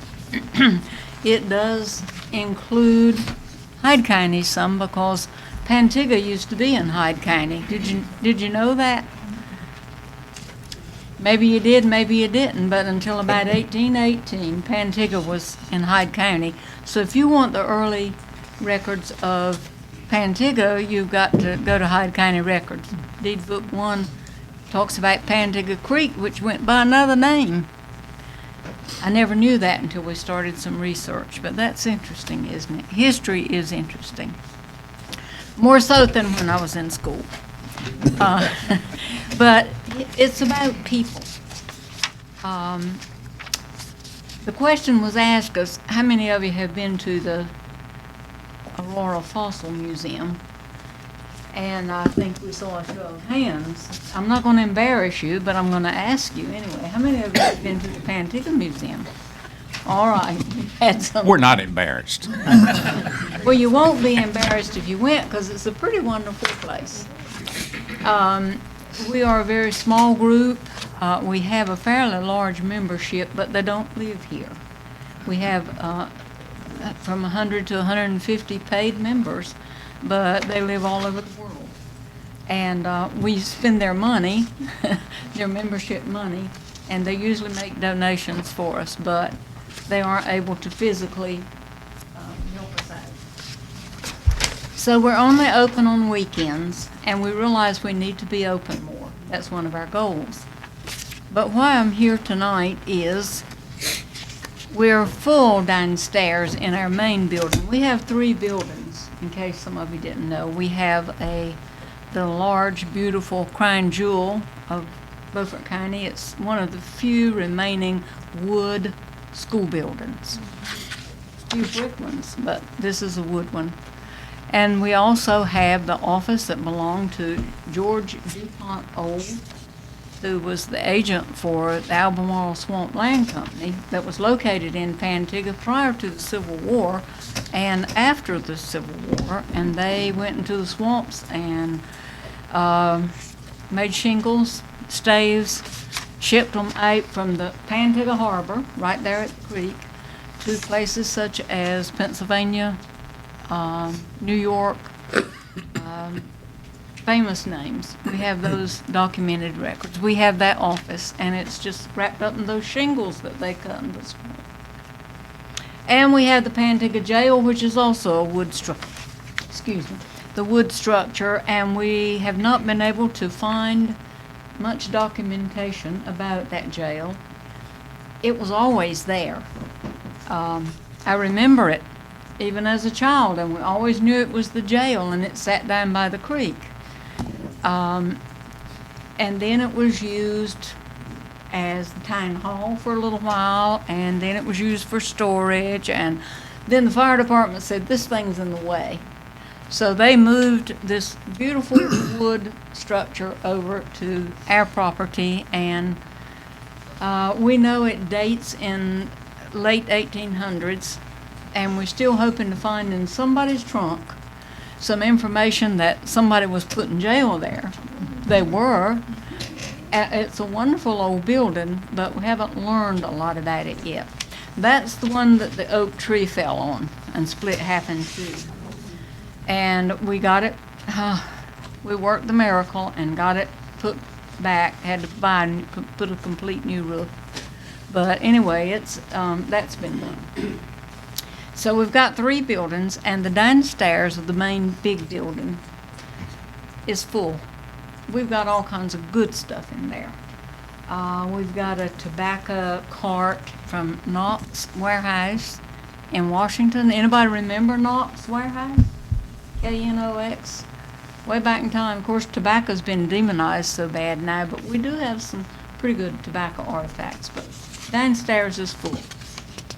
And we've, except for a repair like you have on all wood buildings, window sill from time to time, that kind of thing, we're pretty well in good shape downstairs. So we're ready to go upstairs. And that's why we're talking to you all. The community college held some classes there back in the 80s or 90s. And they did some upgrades. They lowered a ceiling, and they put a heating and air unit inside the building upstairs. The entire unit is inside the building. And so when we started 12 years ago, we used it's a gas furnace. We used it for a little while, but it got so dangerous that the people we called every year to come and work on it said we don't want to work on this thing anymore. It was blowing out at them, and they said it's just not safe. It's too old. You're going to have to do something different. So we quit using the heat, but the AC still worked. So, okay, so we just used the AC from upstairs in 2 rooms, and we put in some window units. And a couple of years ago, the old unit died. No AC, nothing works. I had a picture enclosed in the stuff that I gave you. I don't know if you've had time to look at it. I think they were doing the best they knew at the time. Nobody was using the upstairs anyway, and it was very destructive. And so when we fix the upstairs, this is where we start. We've got to have that old unit taken out and properly destroyed. There's a vent that goes through the ceiling. Our ceiling is metal, so that will have to be repaired. It's hooked to the electricity. That will have to be disconnected properly. And then the center unit of the ductwork runs right down the middle of the floor, and like an octopus has an arm reaching out to every window. 5 on each side, and then they cut a hole in the floor. Which, that's what you do. You do the best you can at the time. But all of this has got to be taken out, and the only way to right now to get it done is down that beautiful staircase. And if you've ever walked up and down that staircase, you know you aren't going to pick up an air conditioner unit and bring it down. So it used to have a back door, so we're going to put in a back door, and we're getting a carpenter. We've talked to one already who's agreed to do the work. And that's why we're asking for $3,500 so we can pay him. I doubt it's going to be enough, but it will certainly be a good help and getting us moving in the right direction. I don't even know what it'll cost to throw the thing away. A lot of times when you go through the dump, so to speak, of things, there is a fee for throwing it away. So this is a very conservative estimate of this is our next step that we need to do. And once that's taken down, we can begin some other restorations. The only other restoration we've done upstairs is we have windows up there. When we started, we had holes, no windows. We do have windows all everywhere now. And now this is our next step. And there will be, as we move along and get these things done, there will be more things to come along. But we're the kind of people who want to pay as we go. And we work hard. We have about 4 fundraisers a year. And right now, one of our members has made a beautiful quilt and donated it, and we're selling, hint, hint, we're selling tickets. We're only going to sell 100 at $25 a piece. So if you buy one for $25 and you win it, you've got a wonderful homemade quilt for $25.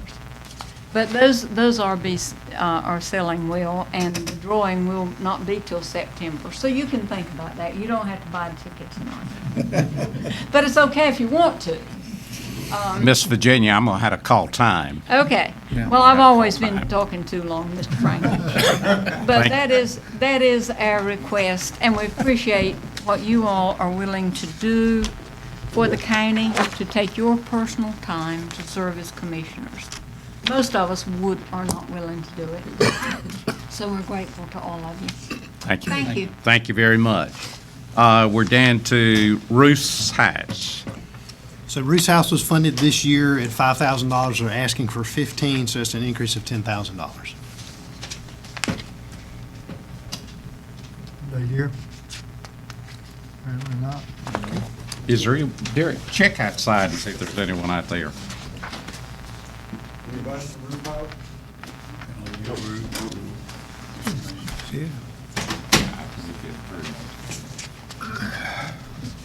Right here. Okay, we're down to the Senior Club of Bellhaven. So this is a new funding request from the Senior Club of $2,500. I'll introduce myself. My name's Kaylee Brady, and I'm involved with a lot of the groups here, so this is kind of fun for me to see everybody that's doing all this good. Like the Boys and Girls Club, the Chamber of Commerce, the Aurora Museum, Arts of the Pamlico, and a bunch of them that are here. My capacity here tonight is as the coordinator of the Senior Club of Bellhaven. We organized when the Senior Club or the Senior Center closed last July.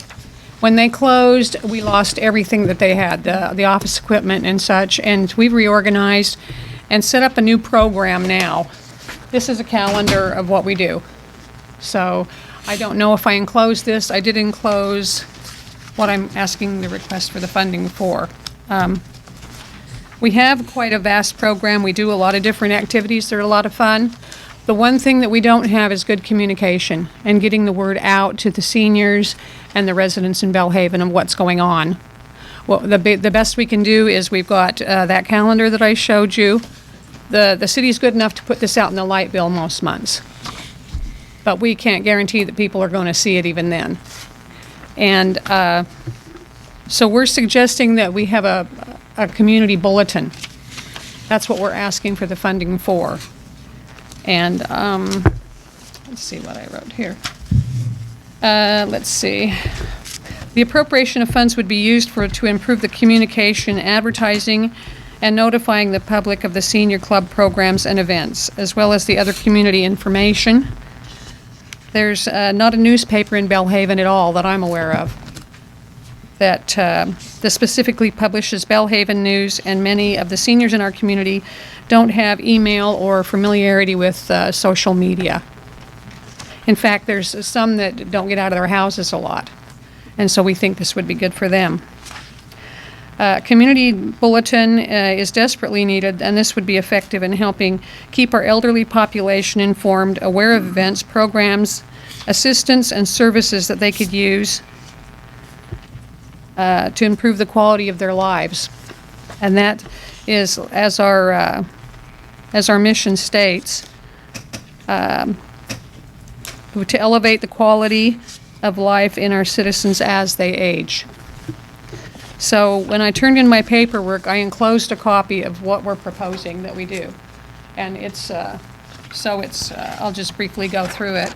It will include a calendar and activities that are free for seniors to attend. Presently, they're attending a lot of these at our building on Pamlico Street, where we have things like coffee with the experts.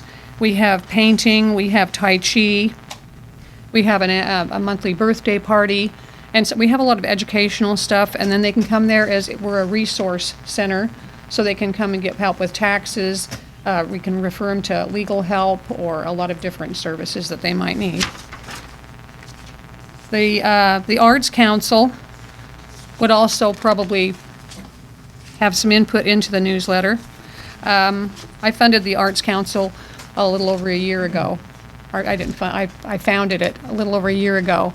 And then to help funding for the Senior Club and for the Arts Council and for the Rock Museum, I funded Kaylee's Corner Foundation. So we can get some funding there. This would be another place where we could advertise things like the Arts Council just had like a poetry contest and an arts contest for the children in the schools. So that's another place we could put information like that. We can use it for deaths, weddings, births, things like that, of that nature. Also, we can have articles in here about the senior club parties and what's going on with the senior club programs. We recently had a health fair. That's something that the senior club put together, was a community health fair. We had it last weekend. It did very well. And here we've got advertisement for our Tai Chi classes each week, our chair exercise. We'll do a spotlight each month, and then we will have space for ads. So after we get funding to start this up, it can be sustained through the income from the ads. We also have programs like Healthy Living. That's a 6-week course that they can, like a workshop that they can take. And so anyway, this is how it would go out. It would be emailed to a lot of the residents, otherwise would be mailed out like this. So that's our plan. And I also put together what's involved in the cost. It would just be for software, a computer, a copier, postage, and items like that to get us set up and rolling. So that is what we're requesting. So do you have any questions? We have time for one question. Good. Thank you, Haley. You bet. The Washington Harbor District Alliance. So this is a new funding request for $12,000. They did request funding last year, but it was not funded. Good evening. I apologize about that phone going off. I hit every button I knew to kill it. But don't worry, I'll get a tutorial from my 4-year-old granddaughter, and everything will be fine, I'm sure. My name's Chris Furlow, and I'm the president for the Washington Harbor District Alliance, commonly known as WHDA. Since 2009, WHDA has been instrumental in making Washington an attractive city to do business, live, and play. Many of you know of WHDA's important role in helping the Washington waterfront become what it is today. As a result of the 2009 revitalization plan led by WHDA, we have a downtown filling with shops, businesses, and restaurants, and an attractive and active waterfront promenade that attracts people from across North Carolina and other areas. A variety of facilities and parks available for families, boaters, and all other visitors. Washington continues to be one of the most iconic family getaway spots, shop local towns, and wedding destinations, bringing people to our area and driving economic gain in Washington and throughout Beaufort County. Sometimes we forget what we have. We live here and we take a lot of this for granted a lot of times. But our work never stops if we want to continue this success. We have a number of exciting projects and goals planned for the upcoming fiscal year, and we've made a number of recent internal changes to WHDA and have honed our vision for the future to embrace Beaufort County's deep roots anchored by agriculture and its boating industry, serve as eastern North Carolina's destination for maritime adventurists and all water sport activities, and be a trendsetter for style and culture, offering a large collection of local seafood dining, boutique shopping, theater, lodging, and housing options that provide a lifetime vacation atmosphere for anyone who calls Beaufort County home. WHDA cannot do this work alone. We work hand in hand with the City of Washington, many other organizations, and of course, Beaufort County. We must never forget the critical role Washington plays in the growth and development of Beaufort County, and the critical role Beaufort County plays in the success of our downtown harbor district. One of the most important things we have learned is if we want to see our region grow, we need a little less talk and a lot more action. It takes leadership on behalf of our county, citizens, and officials in order to see real change. That's why it's my pleasure to inform you, the Beaufort County Commissioners, that just recently WHDA has acquired a large building in Washington, also known as the Old McClellan Store, and is seeking funding for the 2017-2018 fiscal year to support the development of a permanent farmers and artisans market located in the city, serving Beaufort County and the surrounding region. Although farmers markets have been integral to Washington and Beaufort County for decades, there's never been a permanent indoor home for such an establishment. And with a strong history based in agriculture and a thriving core base of local farmers and growers, the time has come to leverage our agricultural pride and embrace it as a catalyst for the growth and redevelopment of our downtown business district. Rather than be an outlier, we believe that a permanent farmers and makers market centrally located in the downtown Washington would not only allow for the more immediate and regular access of sale of local and regional food and produce, but also generate significant traffic to the Harbor District and its other businesses.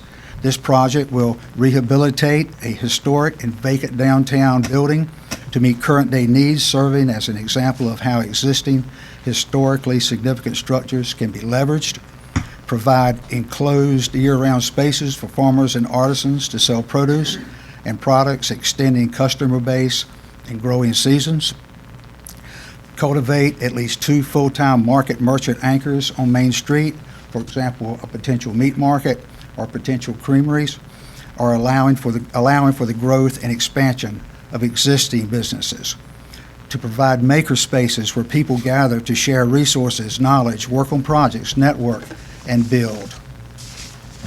Extend agribusiness and continuing education programs for farmers, makers, merchants, and businesses, as well as small business center resources via partners like Beaufort County Community College and others.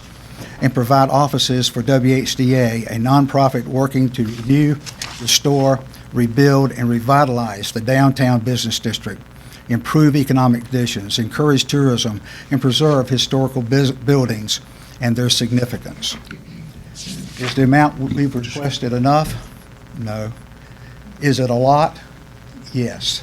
And the reason I say that, in the event you wake up in a cold sweat in the middle of the night and feel like you want to contribute more, that's on the table also. We're excited to share these plans with you and hope that you will consider making Beaufort County a part of this exciting future. Thank you. Any questions?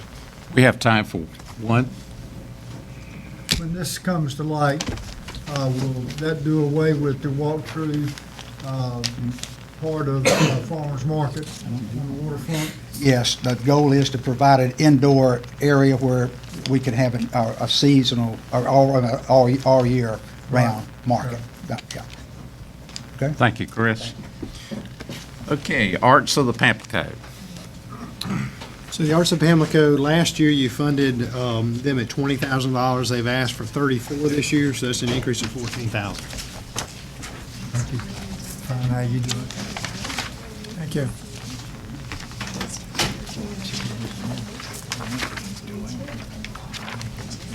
How are you? Fine, how you doing?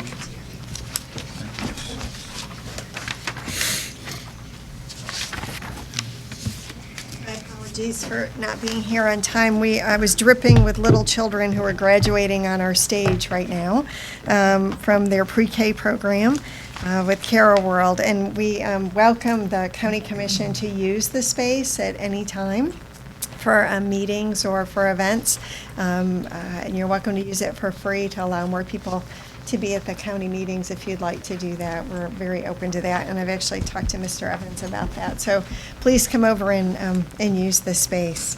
But as you know, the Arts of the Pamlico has been around for over 45 years. We used to be the Beaufort County Arts Council. It's based at the historic Turnage Theater, which has been designated as a historic site at the state level, but now we've learned also at the federal level. So we hope that will draw in some tourists to come. But in the past year, I started there in August, so I'm new to this presentation and new to the role, fairly new to the Arts of the Pamlico. But in the past 8 months, we've really thrown the doors open and made it, I think, a welcoming place that's very vibrant, with 4 to 6 activities going on every week. We're drawing in funds from outside the county to complement what you all have invested in the theater and in the Arts of the Pamlico, so thank you very much for providing support. We are getting funding through ticket sales and memberships, which stay around the $400 mark, 400 people mark throughout the year. That helps keep the lights on for about a $3,000 light bill every month to keep the place running. So what we've asked for is a little additional funding and mainly funding for children's programs. Not much was going on in our arts and culture world for kids, and I grew up in a very rural community, smaller than Bath, with no light, traffic lights, but no traffic light. Both my parents drove bus, so I was a product of the farm fields and apple trees, and we didn't have art around. And I see the same here, and we're hoping to grow and reach out to Bath with funds for Pirate Hall, to Bellhaven to support the kids' programs for the arts councils, to Aurora, to Pinetown, to all the communities that kids like me grew up in that want art and haven't participated in art, as well as to the kids in the community in Washington to be able to access the arts. So we're offering, you may have seen in the paper today, we're going to be an open meal site and offer art nibbles, which is free breakfast and lunch with art projects all summer long. And we're hoping the county funds might support some of that for next year. We have asked for funds here to do community programming to allow kids to have free arts experiences in the theater, in the parks, and in our communities through festivals and events. And so we're hoping that you all will consider providing funding again to do that and to help us keep the community's historic theater running. So I'll step there and ask if you have any questions. Thank you very much. Okay, thanks for your time. Agape, This is a new funding request from Metropolitan Community Health for $150,000. First of all, I want to apologize for being late. I was drafted, I guess, voluntold that I needed to appear tonight, and I'm here. As the director of the dental program, let me first, I guess, introduce myself. My name is Carol Taylor. I've been the director now going on 2 years for the Agape Community Health. I have a PowerPoint that I would like to show the board. Okay. Time limit.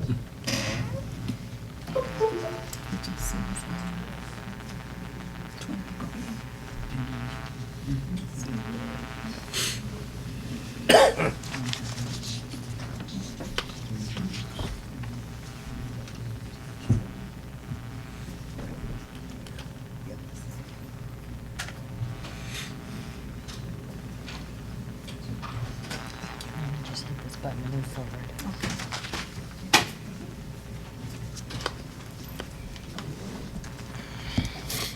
I would like to say this year we're much better shape. The dental clinic is in much better condition than it was last year when I appeared before the board.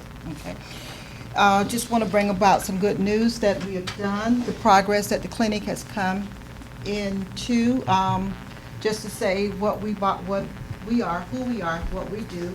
Basically, we are a not-for-profit organization. We supply dental services to the patients with no insurance coverage, Medicaid, cannot afford it. We work on a sliding fee schedule. Last year, I attempted to open the clinic on a full-time basis, which I was not successful. So we worked out a way where we can give services to the indigent population on a part-time basis. Our services, we provide medical, dental, behavioral health, and pharmacy at our clinic at the Agape Community Health Center. Just so back to the dental population that we serve. Can I turn the light off so you can see me better? Our largest population of patients are the uninsured population. Okay. I broke it down by zip code. Again, as I said, we are doing this on a part-time basis. I have a dentist that is working for not what a regular dentist would come and ask for a salary. Okay, I could not afford to pay him the salary that he asked. So we negotiated. He's getting volunteer hours along with part-time. So we are at a point where we're seeing patients. I do have an interest in a dentist that want to come full-time. I can tell you the need is grand. I have patients that are walking out of the clinic upset with me because I don't have the staff to facilitate the need that they're asking for.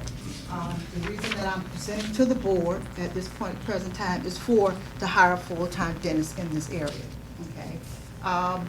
The government has asked that we go out into the schools. Again, that was one of my plans that I want to get out.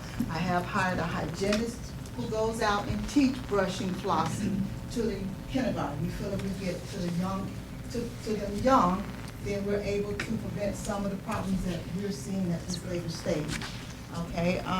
Again, Washington Park, somewhere around 409 patients have come through the door in 2016 on a part-time basis. Totaling somewhere around over 600 patients in the year 2016. The next slide talks about our payer mix. Again, we accept Medicaid. We're the only dentist office in the area that is accepting new patients as far as Medicaid insurance. Okay. There are other providers, but they're limited to the services that they're providing to this population of patients. Our self-pay patients are still overseeing the staff that I have to provide the services to this population. I do accept commercial insurance. This is what's helping me balance out the other part of our income to pay additional staff that we need, assistants, hygienists, so forth. The events that we've given back to the community, Agape as a whole, we gave away over 300 book bags to kids. Along with that, we asked that the parents come in and we do what they call a BMI assessment, where we work up to show the body weight index, okay? We gave dental exams. So we let the parents know that this happened in July, that a child cannot focus on school if they're sitting there with a toothache. Okay, I know we heard about food bank and all these other different services this evening, but dental also plays a role in educating and helping the child to be more attentive in school.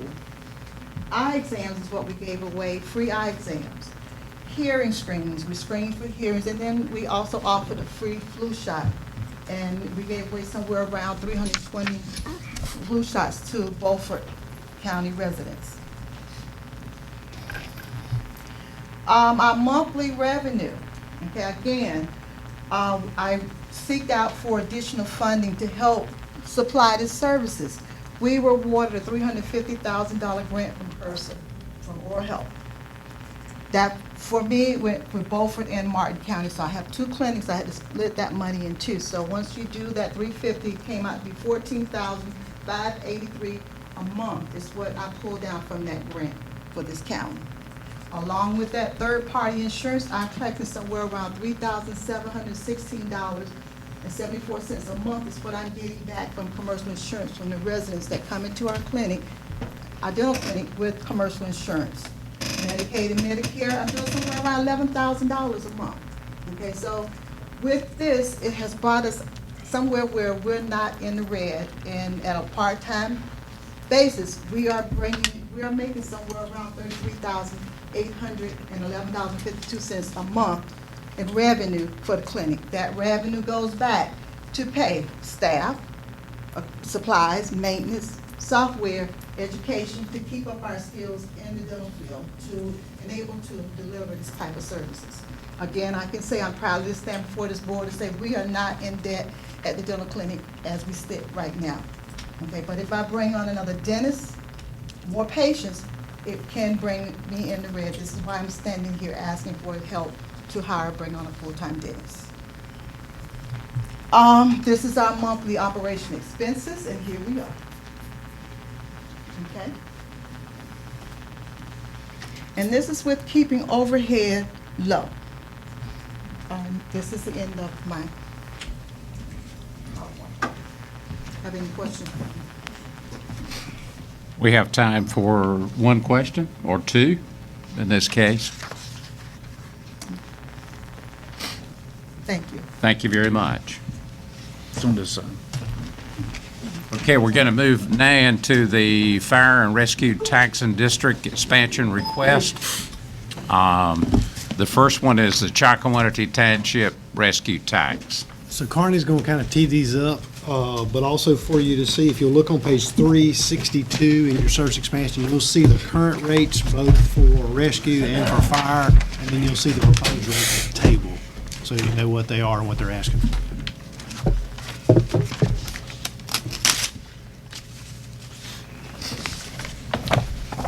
Thank you, Chairman Waters and County Commissioners. First, I'd like to talk the Chocowinity Township EMS service expansion request. They are asking for an increase of their current tax rate from 3.5 cents to 5 cents. With that, I'd just like to bring out a few things in their numbers. Then I'd like to recognize Chief Greer and Board Member Warren that are here, and be glad to answer any questions that you may have for them.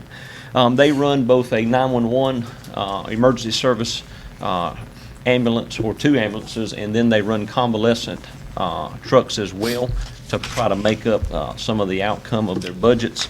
Under their current tax rate for this year, they have a projected shortfall of $148,548. With the increase, that should get very close. The increase, I believe, as it is generating $139,843.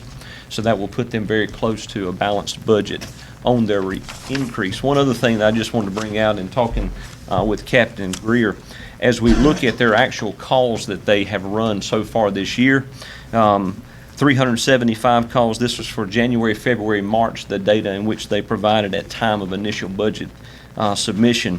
375 calls puts them on track to run about 1,500 calls this year, emergency calls.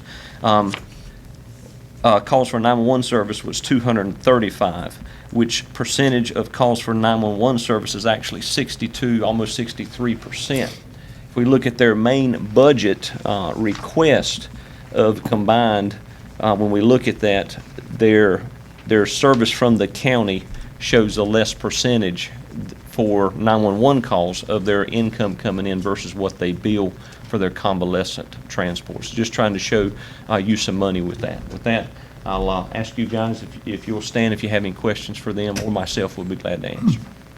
I got a question. Go ahead, Commissioner.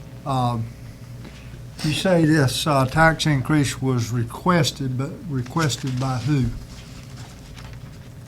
It was requested to make up the shortfall. I understand that, but there was the public polled and let known that these taxes were going to be raised. No, sir, not that I'm aware of. Well, I'm going to find it mighty hard to vote on this for that very reason. Just because one person says that the tax rate needs to go up, maybe the county residents don't want it that way. The Chalkawindy EMS board is made up of residents of the Chalkawindy district. Does not include any employees of the EMS squad. The board voted unanimous that we have to do this. We're currently paying full-time for 2 EMS trucks. We have staff full-time, 24 hours a day, 7 days a week. And as we all know, you don't make a profit doing 911 calls. It's very easy to show that is a huge loser. All you got to do is look at your own county budget. You'll see that for EMS services, your cost is budgeted about $2,200,000.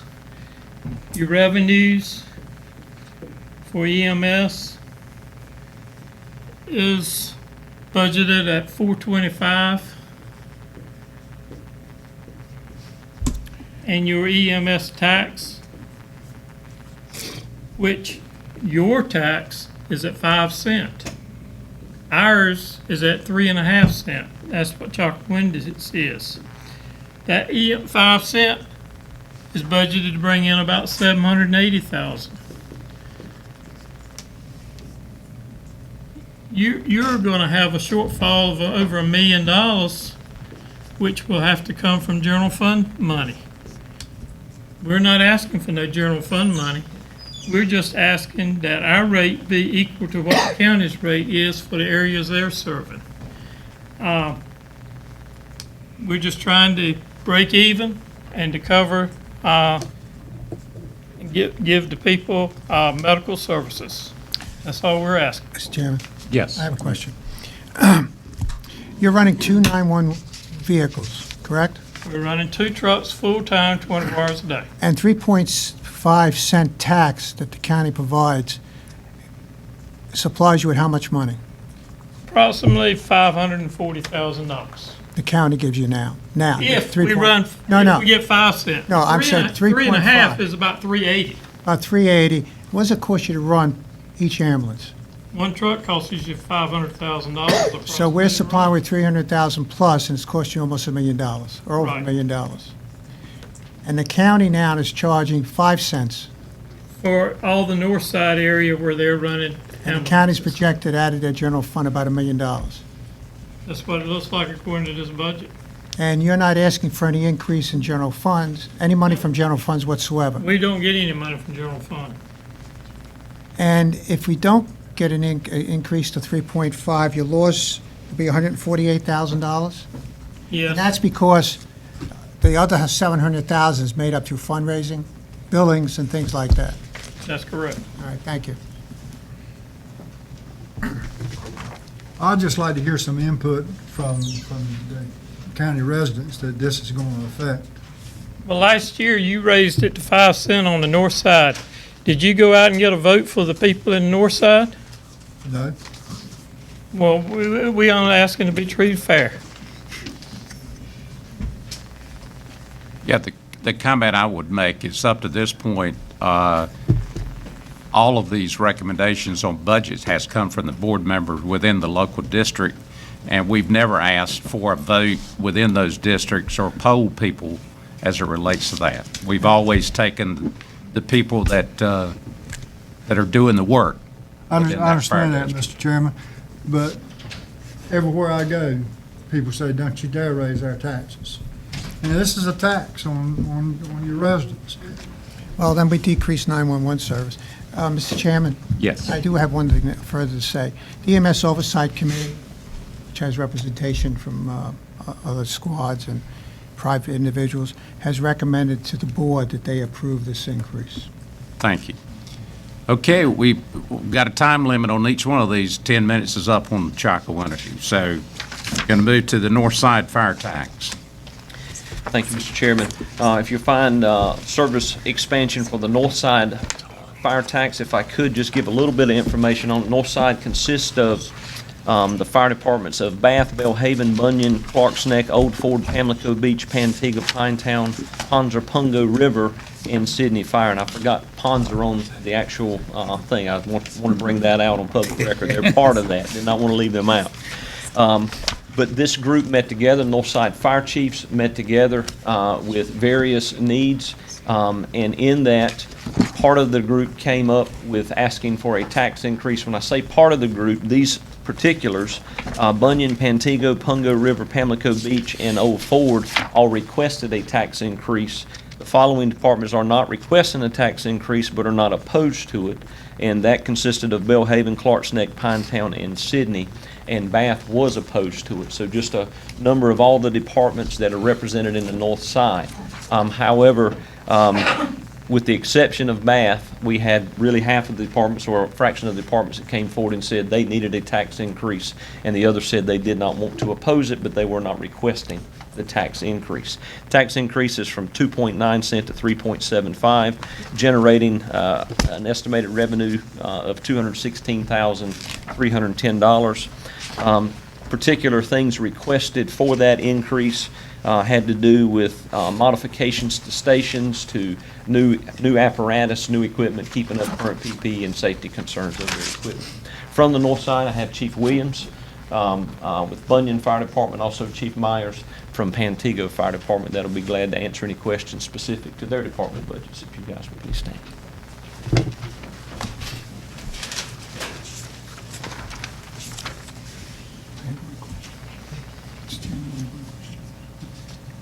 First question's Commissioner Buzzio.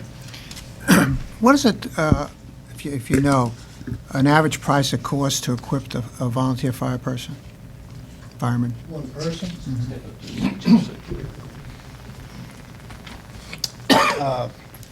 The turnout gear that we purchase is about $2,000 a set. That's from the helmet all the way down to the boots. When you add a pager, and workers' comp insurance and stuff like that, we've got about $4,000 per member on their initial join-up. That's not reoccurring costs, but we do have to replace turnout gear every 10 years for NFBA requirements. What about oxygen? We have self-contained breathing apparatus, and they cost about $3,500 a piece, and they last about 10 years before they need replacing. We don't buy one for every member. We just have, the required amount on each truck. And how much money do you, without a tax increase, what's the funding you're getting now? Bunyan Fire Department gets about $220,000 a year. $220,000. And the rest you raise through fundraising? Yes, sir. So not only are you volunteering to fight fires and protect the life and property of residents in this county, we're also expecting you to do fundraising. Yes, sir. One thing that's changed in our district in the last few years is we've gone from an average of about 150 calls a year. For 10 years, we were running about 150 calls a year, to last year we ran 297 calls. And this year, as of today, we're up to 225 calls already, projecting about 525 calls a year. So that has increased our cost to do business quite a bit, with fuel costs and, miles on the truck and equipment that we have to replace, from having calls. What does an engine cost? I know there's a broad number of Yeah. an average engine. $325. Okay, thank you. Chief, when you were repeating those number of calls that you had, that's counting, you send a fire truck to any accident, is that correct? Yes, sir. Okay, so that's included in the number? Yes, sir.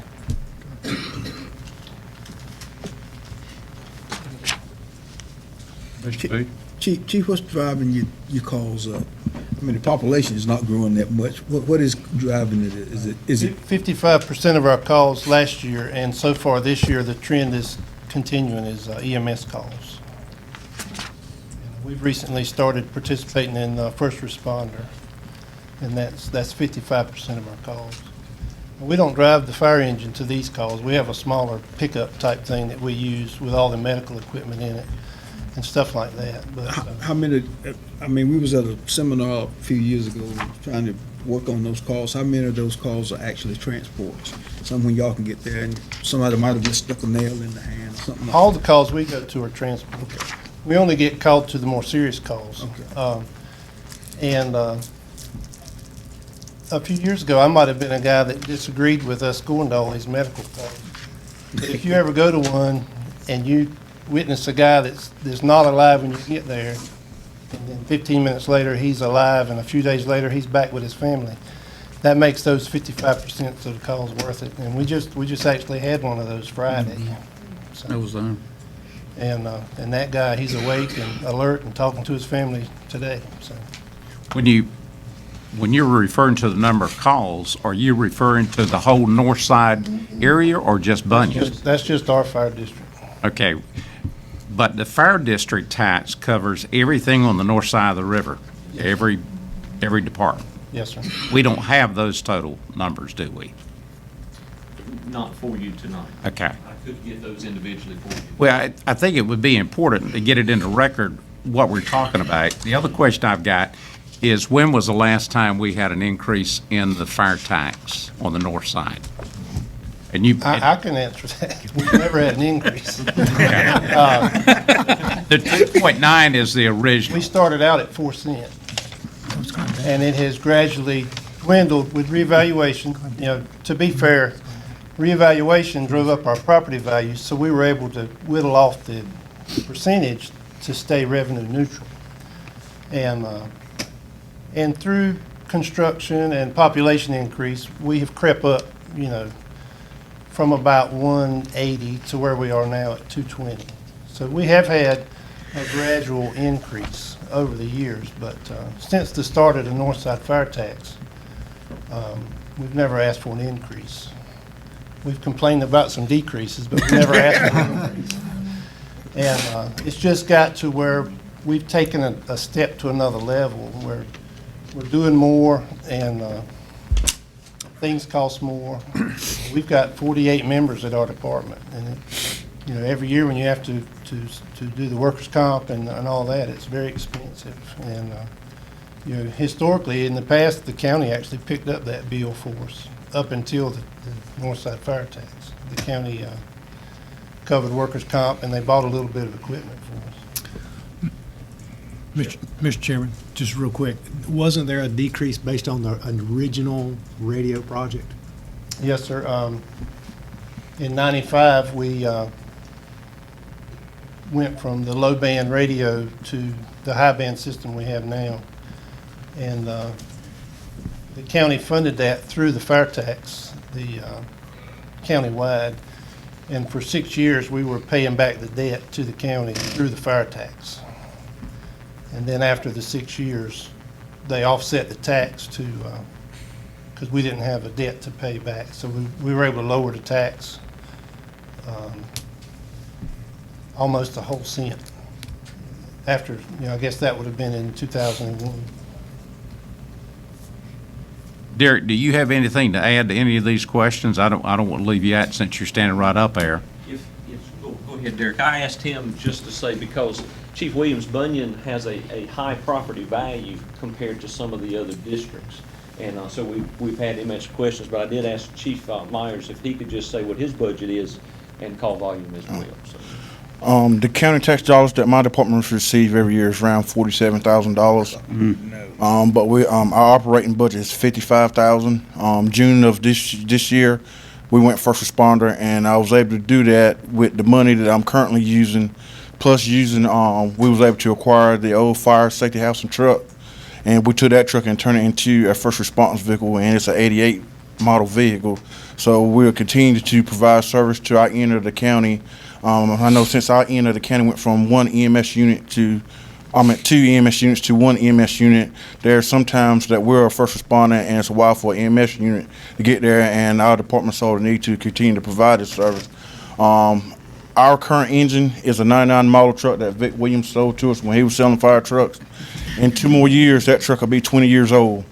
And that's the only current engine that I have in my station. If that engine goes down today or tomorrow, I have nothing else to do firefighting capabilities with. So I have no choice but to come to you guys with a recommendation on my board that we got to do something. Association dues, I don't know if y'all familiar with it. They're going up from $25 to $20 to $25 this year. So the steady cost of being able to continue to produce service and stuff is constantly going up. Mr. Abbott? I had a question earlier. One thing you didn't talk about was the training. It's their personal time and the dollars involved in that. To that avail, I was there. It was either Friday or Saturday night. I can't remember when it was when y'all made that call to Pamlico Plantation, and the system worked because we had Broad Creek go in, see the QRV followed in behind that, and then you had you guys down there providing support, I guess doing chest compressions or whatever. East Care came in. When I was leaving, they were lifting him and going out. So it was just amazing to see it just drive into something like that. But that's the way the system's supposed to work now, and you can tell me how the guys do. What you didn't see is we were on another call when that one came in. So our 48 guys were managing 2 incidents at the same time. Right. And like you say, it works. Yeah. It doesn't always work. You Yeah. know, we don't always have the story where the guy gets to go home. But Friday night, that guy, he's going to get to go home. And that's a big deal. And just to give y'all a general idea of the calls that we run, average we was running roughly around 47 to 48, 50 calls a year. When we went first responder June of this year, we ended up with 101 calls. And for this year, we are currently at 48 calls down in Pantego already for the year. You can wear out that truck, aren't you? Yes, sir. Thank you, gentlemen. Thank you. We'll move into the Chocowinity fire tax. Commissioner Waters, I'm going to ask, I'm going to read the 3 system service expansions that are left for fire department. The reason for that is we have Richlands Township, which is a fire EMS tax, which includes Aurora Fire and EMS, which Blunt's Creek gets a fee out of, or an allotment, you might say, for their district. And also Blunt's Creek gets tax dollars that come out of the Chocowinity district. So really all 3 budgets kind of go together. So if I can make that presentation, and then we'll have each chief be able to answer questions from that. Thank you. First of all, from the service expansions themselves, Chocowinity Fire Department is requesting a tax increase from 2.6 cent to 3.6 cent. This increase is due to the rising cost in truck maintenance, replacement of trucks, equipment, air packs, gears, radios, and other necessities. In addition, we have a request for service expansion for Rescue Tax District for Richlands Fire and EMS Tax District, which again is the Aurora Fire Department, Aurora EMS, and part of Blunt's Creek. Richlands Fire EMS Tax District is requesting a tax rate increase from 3.9 to 6.35 cent. This district represents Aurora EMS, Aurora Fire Department, and part of Blunt's Creek. Blunt's Creek has also put in a service expansion request. They don't have a district to come directly to the commissioners for a taxing district. Again, their funds come from Chocowinity, which has been a percentage, and come from Aurora, which currently has been a flat rate of $9,500. So in bringing these together, as I started my rounds in meeting with the fire chiefs and going through each department, meeting with Chief Williams with Blunt's Creek, he showed me where their deficit was, or where he felt like that he and his board felt like they needed some funds, but also brought the challenge with that they have to go through these other two taxing agencies to get those funds. Tax, or not tax, but budget time is moving on in, and so as we got to looking at the numbers, Aurora started their budget process, I think, all the way back in January, if I remember right, Chief Bonner and Captain Jones, as we look at that, which is a longer process, which goes through their town for approval. Theirs had already been submitted. I talked with Chief Penley with Chocowinity, and they had theirs, and we're still looking for what's going on with Blunt's Creek. Commissioner, I'm giving you, I'm giving you something there. Manager Alligood and Miss Anita were able to pull some fun numbers for Blunt's Creek with the system we have now in place. Actual real value of Blunt's Creek Fire District, which is part of, again, Aurora and or Richlands and part of Chocowinity, and to be able to try to come up with some accurate numbers of what each tax rate should do in those specific district lines. And we have some data that we can show you of that. The only thing for Blunt's Creek request, and the reason I need to bring these together, if we take Aurora's request just as it is, that's not going to help Blunt's Creek out any in their ask for more money. They're going to get a flat fee of $9,500. And if we take Chocowinity's request as it currently is, that's not going to give Blunt's Creek any additional money as we look at it, unless their tax rate goes up. It's going to give them some, but not the correct reflection as we think the actual real property values will. So I do have those numbers for what each one would produce, and I'm going to ask Chiefs, if you don't mind, if you'll come on up here with me. Manager Alligood, is it okay to go through, or it'd be better for Anita to do that? If you want Anita to run it. I would love for her to do it.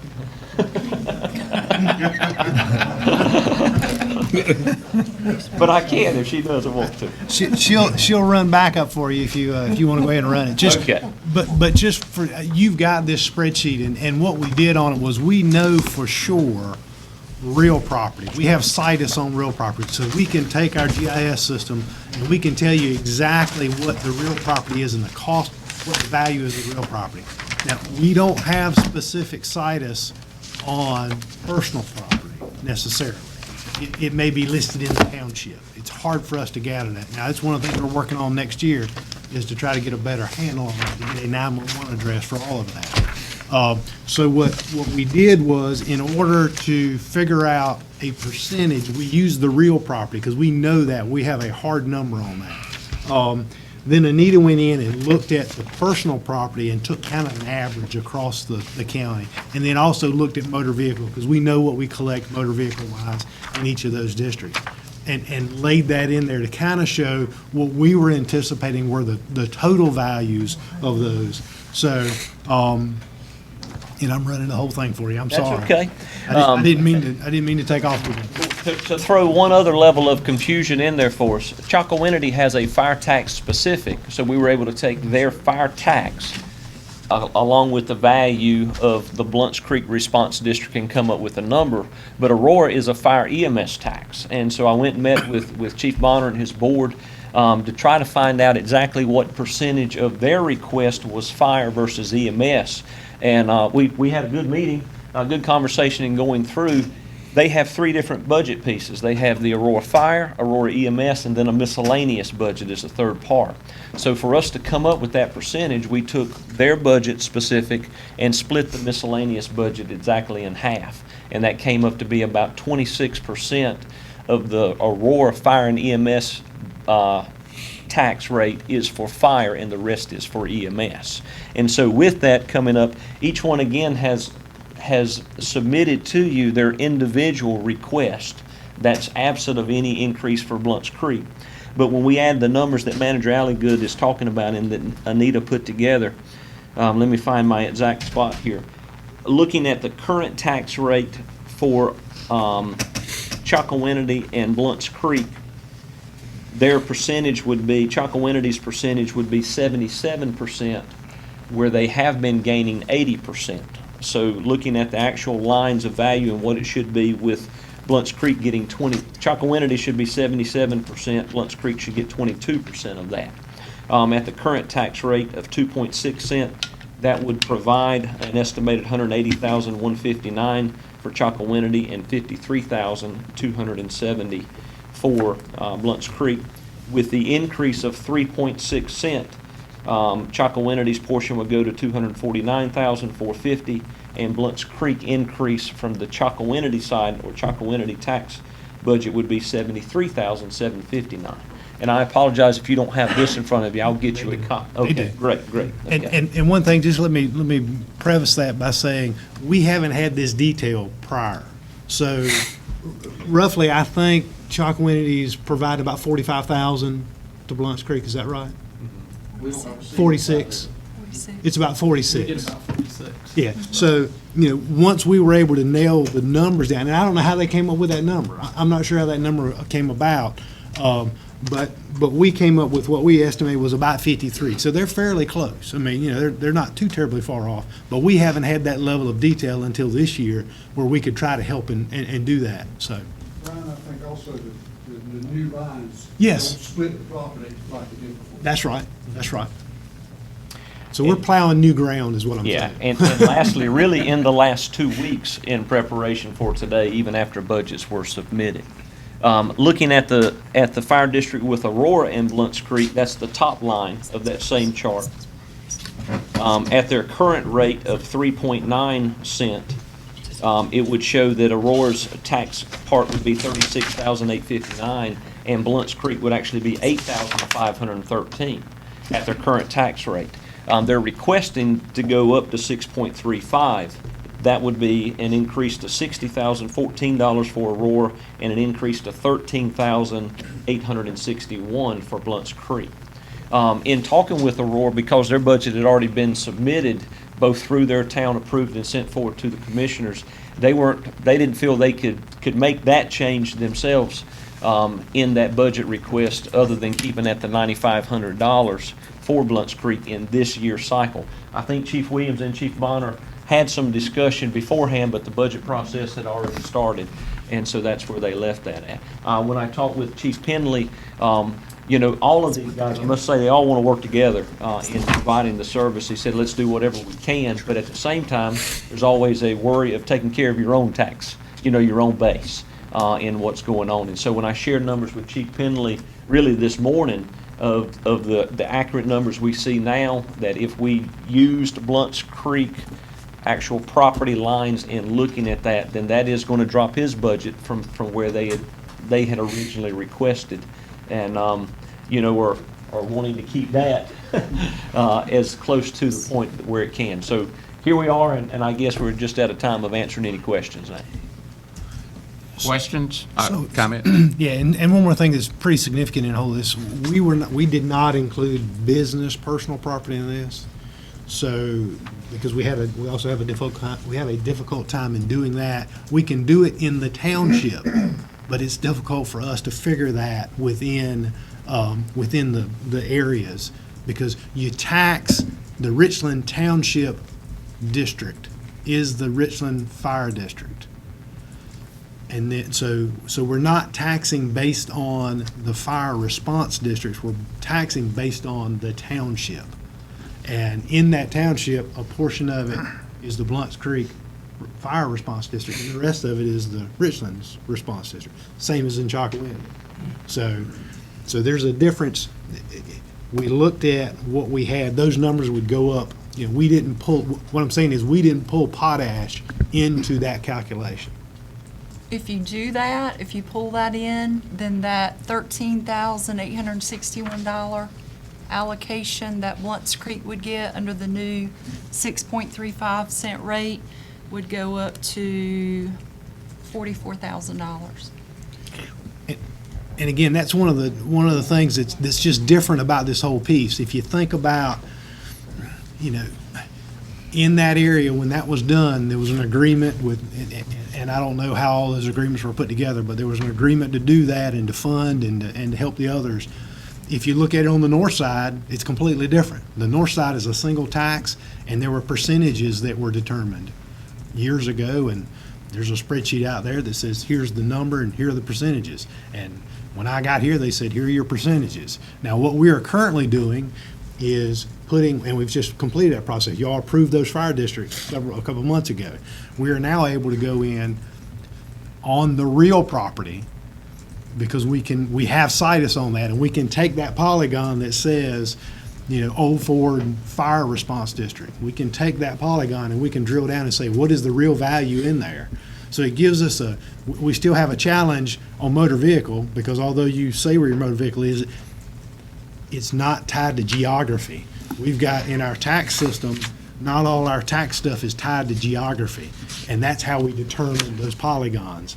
So we are trying as best we can on the north side, for an example, to look at those old percentages that were put together, somebody's calculation years ago, and figure out, what is it actually on the ground? Are we close or are we not close? So we're working through that process. And again, that's only come about very recently, because we've only now gotten those districts. Those districts used to be just kind of hand-drawn lines on the map.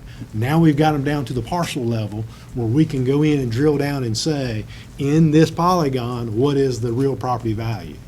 So, Chairman Waters, if I may, in presenting all three together now, if I may step to the side and let each one, they may have just a few things to say per department before you ask. That's fine. And in your comments, I'd like for somebody to address administrative cost, how the money is run through different groups and who gets the administrative cost. I've noticed that in one of the budgets. I can't recall who it was, but so if you can address administrative cost as you go to the mic, I would appreciate it.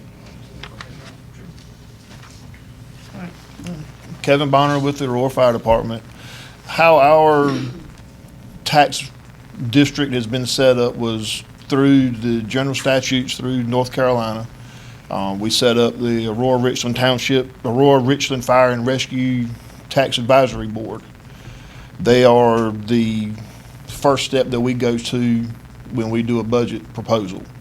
The two departments come together. We have ideas of our wants or needs. We get together. We have an idea of how much we've collected in the previous year. We present our budgets collectively to the tax board. The tax board makes the decision to approve or question us or whatever.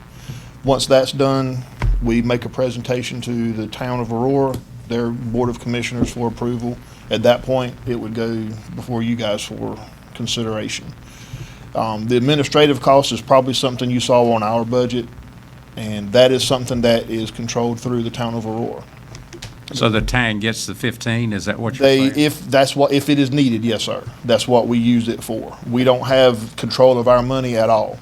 The money, we use the town as our bonding agent for fire and rescue. So we don't have control of our money. We submit invoices to the town finance officer for payment. It's showing it it's spent, so I mean, it's Yes, not if. Yes, sir. I mean, they're getting 15 is Yes, what you're sir. saying. It's budgeted for that. It may be that much, it may not be, but we have that much set aside in case that need is there. Anything?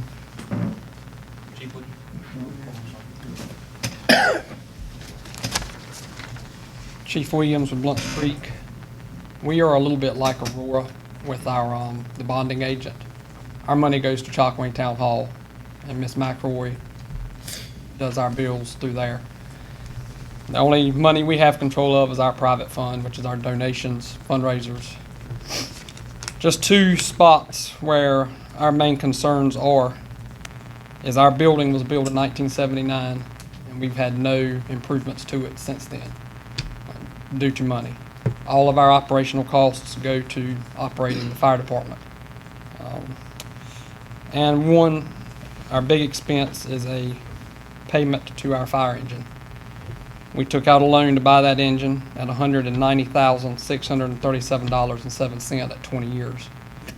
Right now, we're in the process of modifying that loan to try to save us and the taxpayers $38,513.77, which will cut it to 10 years. That's our two major expenses. We run, right now, as of today, we've ran 55 calls with an estimated 140 to 150, which is an increase of about 50 calls a year from where we stood a year or two ago. We are also in the first responder program, as Chalkwindy is Pantego. We also do not run first responders with our fire engines. You donated a surplus charger for us to do that in. But as far as the expense, that's where we lay. We do support any tax increase in any of these tax districts. As he said, that we have no say in pretty much where we get our money. We're allotted a flat rate from Richland, and we get, as of right now, 19.4% from Chalkwindy's fire district. That's what we get to survive on. That's right now, as of last fiscal year, was $56,000. Take $30,000 of that off the top for insurance and truck payment. So for the year, we have $26,000 to live on, along with our $6,000 EMS rent that the county pays for the QRV and the county employee to stay there. As far as the building, some of you have been there and seen it. I invite any of you that want to see the problems we have in it to come visit it. We have mold issues, water damage, age, bugs, snakes. I mean, it's falling down. We have not done nothing to it. And there's county employees there that do not have shower facilities. The bathrooms are not heated or air conditioned. This was built in 1979, basically as a garage to keep our trucks. They met back then once a month. We're now out there 24/7 almost. It's outlived what we do in it. So, you got any questions for me? We're really in support of anything that we can. Do you pay an administrative fee to the town of Chalkwindy? Chalkwindy Town Hall does that free of charge. Thank you. And we do pay for the auditing that Chalkwindy requires. Our books are audited every year. And that's also anybody who wants to see our books. We are open to it. We encourage it. We're an open book. But we do not pay Chalkwindy Town Hall anything for them to do our books. For the benefit of everybody that's here, if I understand it correctly, the Bloods Creek district covers both, or is in Chalkwindy? We're in both townships. Okay. Core Point, Crystal Beach, and Neville's Creek area, Durham's Creek, is in the Richland Township. Everything else is in Chalkwindy Township. The majority of our district is in the Chalkwindy Township. That small corner is in Richland. And that's mostly river homes, things like that. Mr. Chairman. Yes. Excuse me. Chief, I have been down and viewed the fire department down there, and it is, like you said, in pretty bad shape.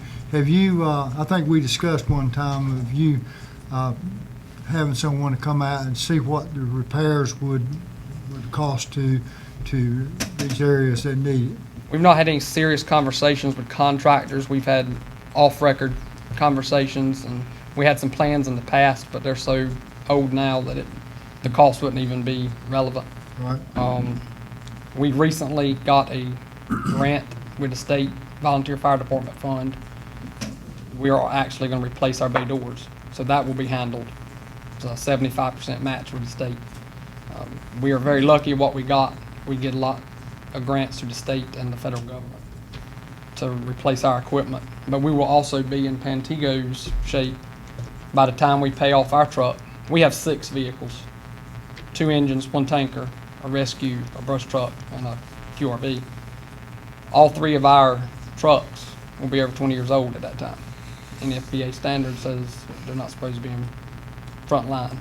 But we can't afford to replace 3 engines. Nobody good. Thank you. We still have, since we're doing all 3 of them together, we still have 10 minutes. So. It'll take me 10 minutes, bro.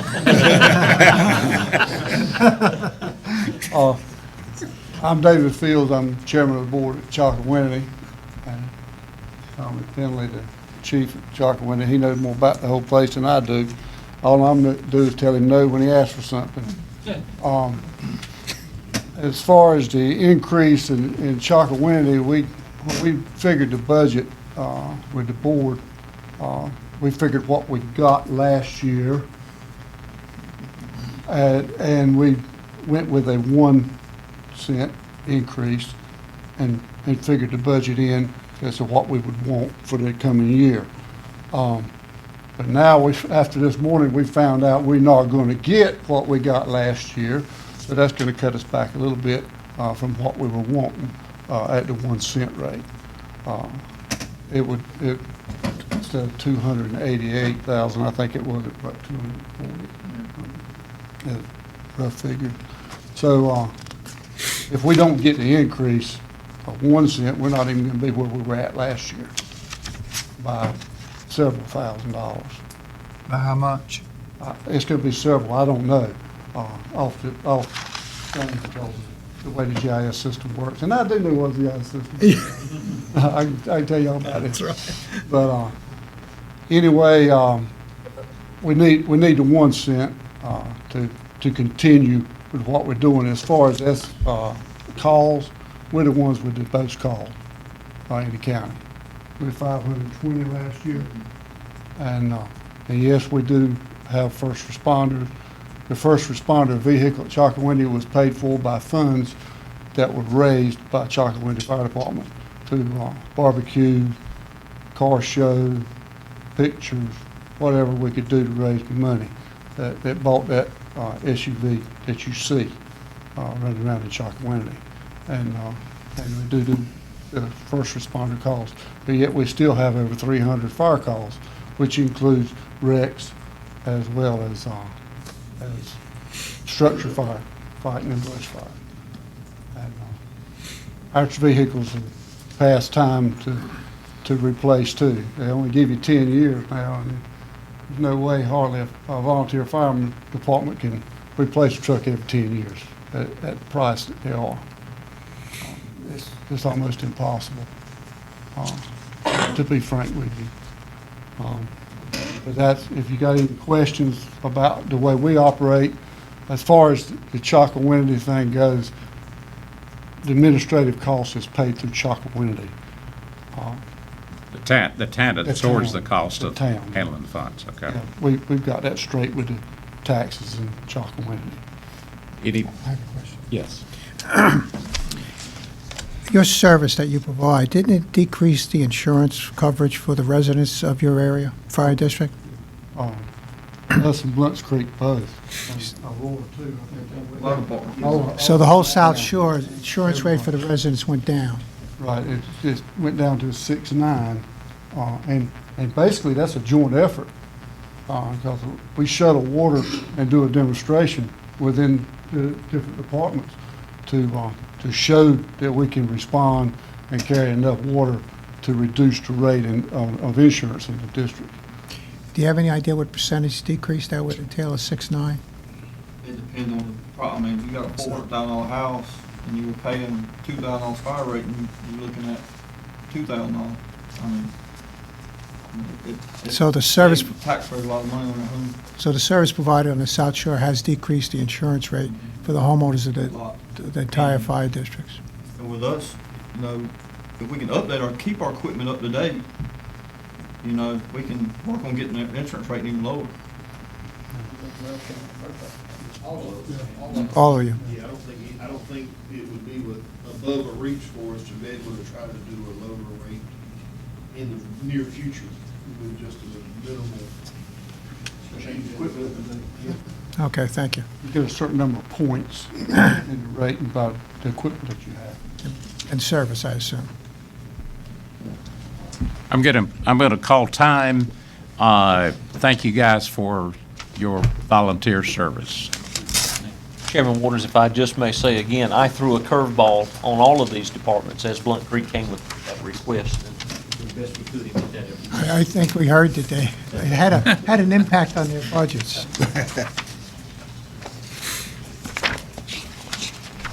Okay, we're down to the county expansion request. Brian, you lead off. Yes, sir.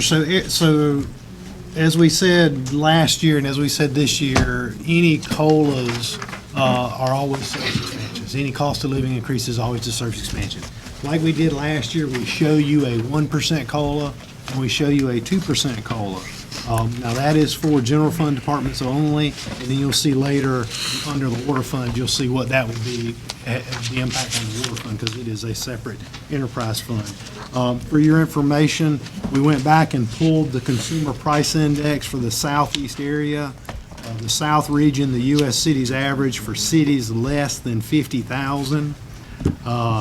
And from April of 17, the 12-month ending that, the CPI was 1.6%. So we've given you a 1% and a 2%.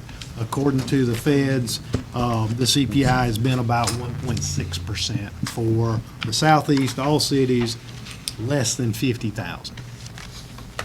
So be glad to answer any questions you have on that. Questions?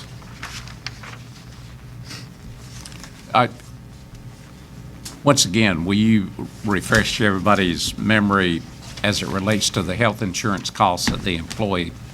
May or may not, I guess it's still, or is it?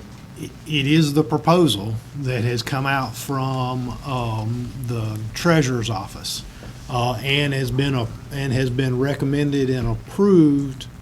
I think it's been approved. It's at least been recommended by the board, the state health plan board that's under the treasurer's office. But it all depends upon how the state budget finally works out, what the Senate does and what the House does, and what we come together on a conference to figure out. But as it is proposed right now, they are proposing a level 6.9, a level 6.96% increase until 2022. So we will see health insurance rates go up by a level 6.96% until 2022. And then they have, and that's from the employer side. So you will see that increase. We will build that increase into our budget and see that go up. They've also proposed that anyone who is on the state health plan pay $25 per month for health insurance to offset some of those costs. Now that's the employee side of it. Currently, employees who are covered under the 70/30 plan, which is the base plan, don't pay anything for that insurance. They will now pay $25 a month. If you are an employee only and you get the 80/20 plan, which is a buy-up plan, you pay an additional amount already. $14 a month. Everybody pays for dependent coverage. Everybody pays dependent and spouse coverage. There is no there. But that's a proposal that's coming out of the treasurer's office. That's my understanding. It will at least be that, maybe more, when the Senate and the House get together on figuring out what their final numbers are. I don't see that going down. And in fact, I think you see in, as I recall, in one of the budgets, they're looking to continue to increase that and not provide health insurance for folks who come on board if they retire after a certain number of years, starting in 18, I think. And then also they're looking to do away with the retirement fees and push everybody to 401Ks or something like that. So I think we talked about this a couple nights ago. There's a concerted effort at the General Assembly to decrease that benefit load that they have and push it more to other sides. Any other question? I have one quick.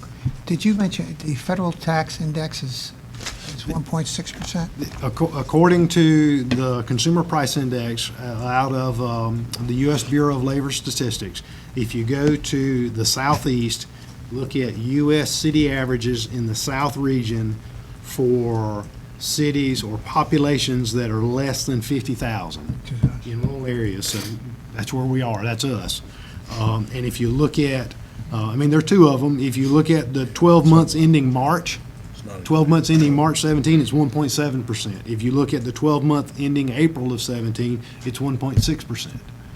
So for the last 12 months, 1.7 or 1.6 is what the CPI has been, what we calculate the CPI has been.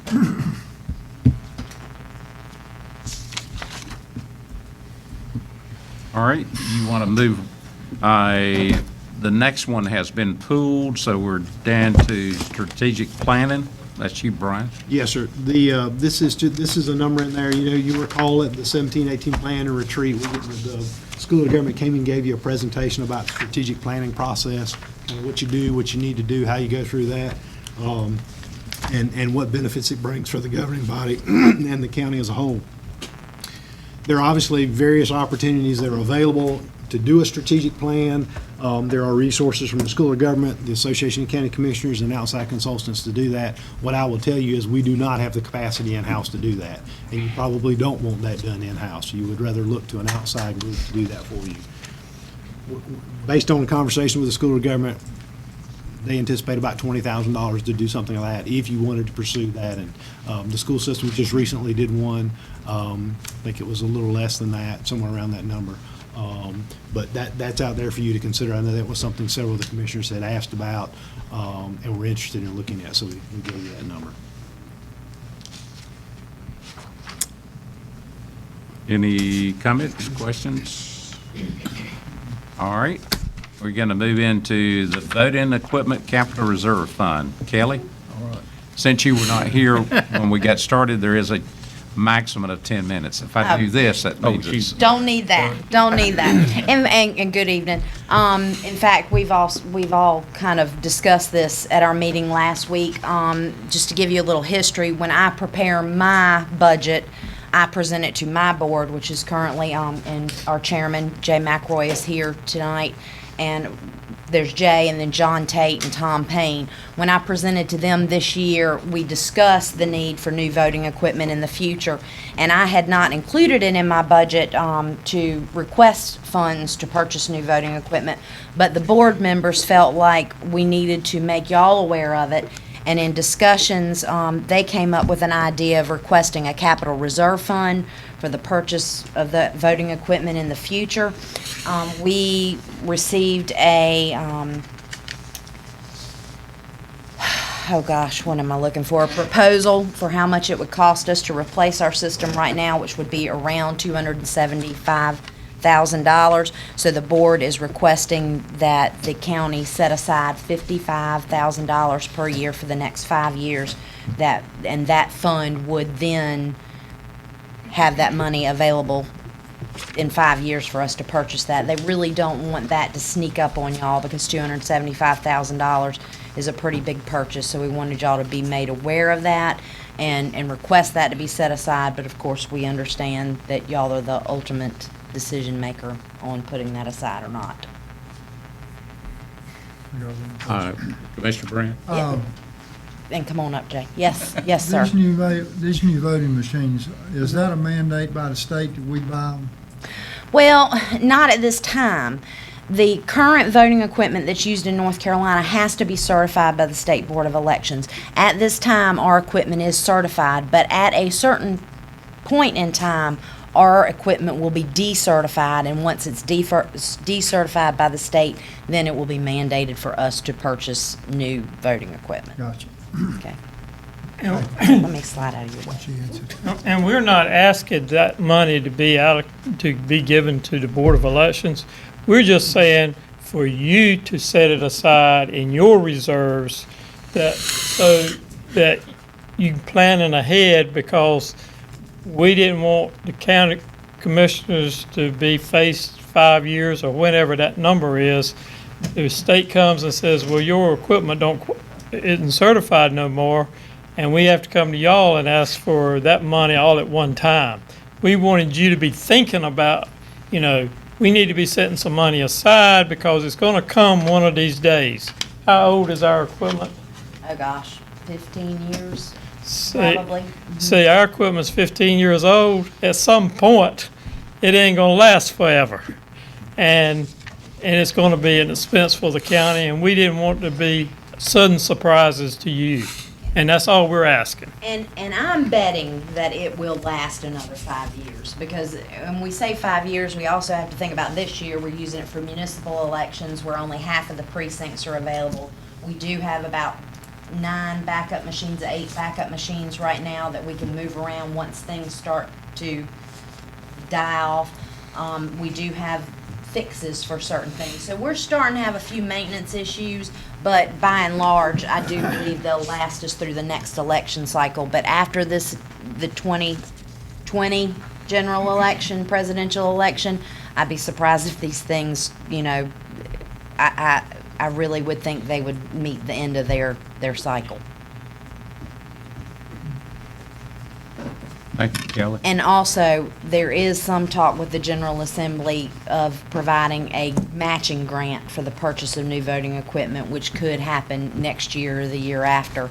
So we're also saying, not this year, we may need to hold our roll until we can figure out if we're getting any grant money in. Okay? Thank y'all so much. Thank you very much. The equipment shelter has been pulled, I was told. And so we're down to the animal control. And Mr. Chairman, just real quick, I think Carney may want to hit on that. He's found another way to do what they were proposing to do, so we appreciate Carney working through that. Yes, and it comes from the proclamation of National EMS Week and us being able to honor our EMS employees at the Bath Community Building. And I hit the idea of the space we needed. With some of that equipment, we could move it around and get it inside in our current structures. So no need to have that system expansion in place. So we're gonna move most of that equipment into the property we have leased there. Of what we have, we're going to move 2 signs and a generator, a light tower generator into that area. We've been able to move our larger generator under a shelter currently at the EM building. And what that's not going to do, and I called Jim about this on the original request, it did say providing a shelter also for the mosquito machines, his foggers. So we're not going to be able to do that, but in talking to him, he was okay with me pulling that at this time. So, all right. Next, we have a request for service expansion, and I know from all my government experience before, anytime you ask for a new position, you're in trouble when you're moving forward and asking. However, I would like, and I've got Chief Animal Control Billy here with me as well, Billy Lassiter, that helped me put some of this information together. On the justification that you see, this information was actually presented last year, and I need to update the number that it says on there. It says facility are increasing to 1,400, actually increasing to 1,553 last year. So there is a service expansion request to add 1 more animal control officer. You see the additions of that from personnel costs 27,168 to the benefits operational capital outlay for a total of $70,008. I would like you to take a look at page 2 of the handout I gave you of accomplishments, because I think these are very important to understand what's really been happening at the animal shelter. Under these accomplishments, if you look in 2013, it says 1,179 adoptions and a total incident investigations of 535. That 535 is how many times they were called out to an incident or requiring an investigation. They were able to adopt out of the shelter 1,179 animals. The 43% is 43% of the total animals taken in were able to be adopted. So we had a total in 2013, running the math, of 2,741 animals come into the shelter, 43% which were adopted out. We follow that track in the rise in 2014. A total of 2,462 animals were taken in the shelter, 60% were adopted. That's 1,477. We followed that 2015. 2,116 animals came in. 68% were adopted out or went into rescues. And you see the rise in investigations over on the side as well. And then last year in 2016, a total of 2,157 animals in, and 72% were adopted out or went into rescues. So when we look at this, what does that 72% mean? That means 72% of animals that were not put down. And really for shelters in our area, our shelter's doing an absolutely wonderful job. in comparison to the shelters around. The Humane Society, the volunteers that are coming in and working good with the animal control officers, they've done a great job in changing from euthanizing animals to trying to find them homes and getting them out. It's not always the case. There are sometimes animals are just sick and they have to be put down, but they're doing everything they can to find a quick way out. With that, with these percentages, it's not all on just animal control. The rescues, the volunteer organizations that are coming in, helping get those animals out of the shelter as quick as possible. We've just made some policy changes in the shelter itself. We're no longer holding animals for 5 days. State requires us to hold them for 72 hours. So we're holding them for 72 and allow them to go out quicker. That still gives our general public an owner to be able to come in and claim their animal within 72 hours, or someone that wants to adopt to see that, and if not after 72 hours, it can go to rescues or adoption or whatever needs to be done. This year alone, it's not on your paper, this year alone already up to date, 776 animals have come into the shelter. 79%, we're already at that increase, 79% have been adopted or gone out into rescue. So there's real work that's happening in the animal control unit in taking care of the animals, trying to keep them out of just our hair, you would say, get the animals in, but get them out as quick as possible and into the hands of some other loving owners. So with that, I am asking for a position for the animal control, county animal control department. And if we cannot do a full position, if you'll look, I went ahead and put a secondary request in there. We just need some help. And so I am asking for a full position, but if we cannot do a full position, even a part-time position that could assist with the rescues, to assist actually in the shelter with all the volunteers that are coming in. It's great we've got volunteers. Many thousands of hours of volunteers coming in, but they can't come in unsupervised. It requires somebody to be with them. And there is a point that more volunteerism means more management for that volunteerism. And we really need some help to be able to process these animals to get them through. What's the time frame again, Chief, for the adoption of what it takes, actual man hours on that animal, coming in the shelter, taking care of it, and adopting it out?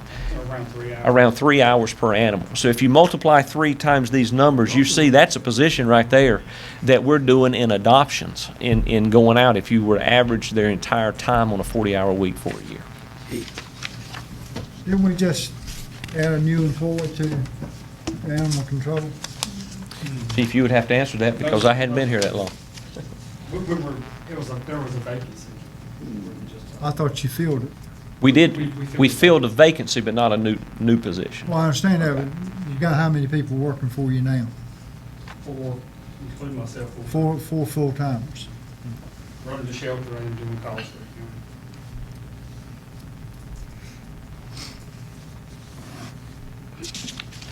county. Any other questions? All right.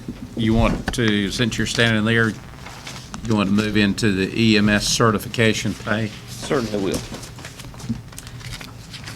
Under our EMS certification pay, we're fortunate we have a very diverse population that is working for us, and with that coming in from other counties, coming in and working in our county. Not all living here, some do, but some are really traveling in to work for our EMS agency. With that, they're coming in at a particular certification, but they're still in school. Now, when I say in school, they may come in as an EMT or an advanced EMT, what we call in our positions EMT intermediate here, but they're working. We have some employees that are working on their own time, on their own money to get their paramedic certification.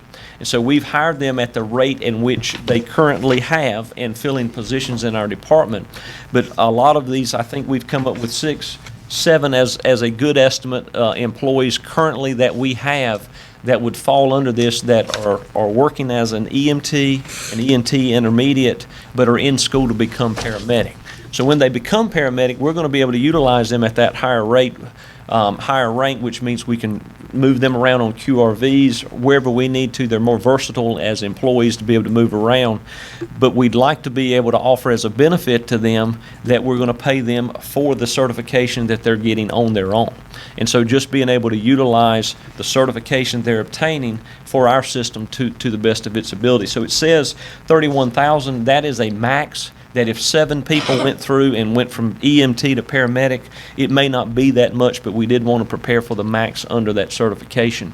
But change our policy from just the hiring position, that if a person betters themselves under these certifications, we can use them for that and have that money available. I'm assuming this would be reoccurring year after year if we're always trying to help move people up to the paramedic level. I believe that would be correct, sir. Now, this is not money from a reclassification of a job. No, sir. No. This is- Currently, we pay for position. When we set it up, we had, say on a truck, we pay for 1 paramedic and 1 intermediate. That's how we pay the position. So the positions are set up that way. So if we've got an intermediate who's in that slot and they get their paramedic, we can't pay them as a paramedic because we only have a slot for an intermediate. And what they're asking for with this is if they get their paramedic, let's pay them as a paramedic. It keeps us from having folks leave us, because if we've got intermediates and they get their paramedic and we say to them, I'm sorry, I can only pay you as an intermediate, although you're a paramedic, they'll say, well, great, I'm looking for another job. And we've invested in these folks. So that figure is, that paramedic that just got his certification is not gonna get 30, it's for everybody. Right, that's for That's 6 for months. over a year's time. Yeah, Okay. they're only talking about a couple thousand, or whatever it is. Divided by 7. 4 or 5,000. Yeah, this would be a max in our budget period over a year's time if all seven individuals ended up doing that. Anything else on, okay? You want to move right into the EMS vehicle locator modems? Yes, sir. This is a proposal that Operations Chief Mercer had put together, and it's a great use, I think, of resources in our EMS for the county. And for lack of a better words, this is a cellular modem which acts as a vehicle locator. The reason we would want to use this would be for the vehicle locating piece of it. It is a Spellman unit. In the Sheriff's Department 911 budget, they were able to put software in that has the 911 piece of being able to utilize these in the future, both for EMS, law enforcement, or whatever agencies would use this. So that piece is there in our 911 center. And what this would allow us to do in dispatch or response is see where our units are. The thought is getting 17 units, putting them on our current EMS units across the county, both county-owned and city or privately owned nonprofits. But being able to have exactly where they are and send the closest unit to a call. That's the number one reason behind this of what it would be. In addition, it's going to have some benefit for us in that it does have data ports. I mean, we're going to be able to use it to send information to the hospital, different things back and forth like that we currently are using cell phones for. We're looking into now whether we would be, at least on our county units, able to replace we have a cell phone on each unit. We're not prepared yet, but we're looking in to see if we can replace that altogether. We couldn't mandate that on units that aren't the counties, but we want to take this cost in our system expansion of putting this on each unit. And again, from 911, Vic, please feel free to jump in. For dispatch, the dispatchers, they would be able to see on the screen exactly where a truck is, and they could literally click on that truck and just drag it to answering that call, which should help simplify in the 911 center as well. And I don't want to speak on their behalf too much, but it should help our EMS system altogether. If you've ever seen a truck leaving and they're going back to their district and then another EMS truck passes them, going to a call, it's just making sense to put the closest truck on the unit. Mr. Chairman. There is, I'm sorry, I do need to make one addition to it. As you see, the initial cost of the units is $25,880. And looking into it, making sure we had everything covered in there, there is a recurring cost for the data boxes themselves, paying for the cell service, which would come up to be about $4,800. We said $5,000 to be sure. That's not on your system expansion, so please make that note that it would be a recurring cost of these for the data use of $5,000. How long does these units are expected the lifetime of them? Technology, yeah, I don't know that I could give you an answer to that, in that, they're going to be mounted on the truck in a safe location, so I wouldn't I'm sure we beat up our cell phones a lot worse than what these units will be. There should be some longevity in it, but technology, technology's changing every day, so. Okay, thank you, Mr. Chairman. I assume this will be a benefit to the patient also, because if we're sending the closest unit, it saves time getting to that patient. So it's a benefit to our residents of the county. Yes, sir. That's really the number one benefit that comes into play when we look at this.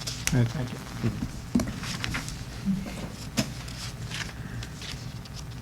Now, help me.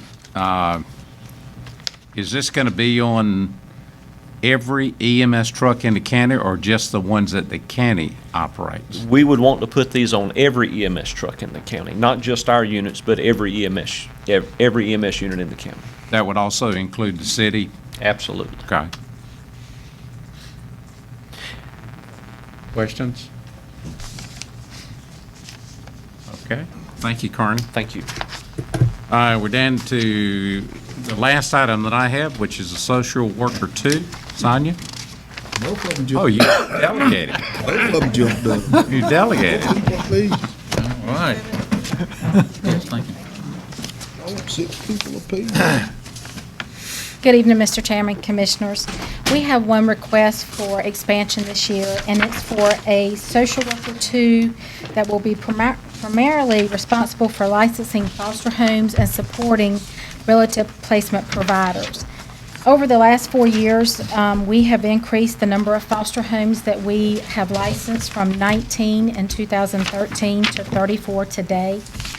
As you've heard over the last few meetings, our foster care caseload has continued to rise over the last few months. And even since we've done this original presentation, we now have 94 children in foster care. And we try to keep children in the community, if at all possible, to try to keep them going to the same school, to the same medical providers, if at all possible. We also, Laurel Miller is here to talk about the different rates that we would pay when children have to be placed outside the county or placed with private providers. And I'll let her talk a little bit about the difference in the rates. So the handout that was passed down, the top block is the rate that we pay for the foster homes that Beaufort County DSS licenses. And then the second block is the rate that we pay for private providers. If we don't have a placement for a child with a relative, because we look to relatives or folks that the children feel like are relatives, we'll even look at them, people that are non-relatives that feel like kin to them, prior to placing them in a foster home. If we don't have a foster home available for that child, we have to look to the private providers. And you'll see that last block, for a child 0 to 5, we would have to pay $14.33 a month, 6 to 12, $15.64 a month, and 13 and up, $16.38 a month. And then the last block of rates are for group homes, and we don't use those very often, but sometimes we have children that don't do well in family foster homes and they have to be placed in group homes, and so we utilize those placements primarily for children who need a higher level of care and need round-the-clock supervision by staff. So I don't know what questions you may have about those rates, but when we place children outside the county, of course, our paperwork states this, but it reiterates just that the costs of social workers driving there, we have to pick children up and bring them to the office for visits. We have to set them up with different providers than Washington Peace, for example, or providers that they have seen all their lives in Belhaven or Aurora. So those are all unique challenges that children face if we have to place them outside the county. Our current foster home licensing worker is maxed out. I mean, there's very little room for increase in foster homes if we just have that one worker. This is the only way that we are going to be able to license more homes and keep more children in Beaufort County, is to get this other social worker. Let me make sure I understand this handout. You're saying if we have to send a child to a provider versus a foster home, it's 3 times, roughly 3? Yes, sir. Okay. Mr. Chair, Yeah. I'm glad he brought that up, so these people can hear you, that a good loving grandmother could take that child in this home and won't pay her what to pay somebody That's right. to bond them out somewhere, to carry them all up to mortgage, and pay 3 times for a private investor. Well, that's what I call them. 3 times when you could take this grandmama that want a child and it only want to give her a third of the part. That need to change. So I just want One to of get the it out. things that this worker would be working on is getting those Kept them relative, Yeah. but also working with relatives to get them licensed. Yeah. So that they can get this board rate. And I understand this position is well needed, but as much as we want to keep them want to get them in the homes, they ought to be compensated the same thing that somebody in Charlotte ought to be compensated for. How many children do we have out of county now?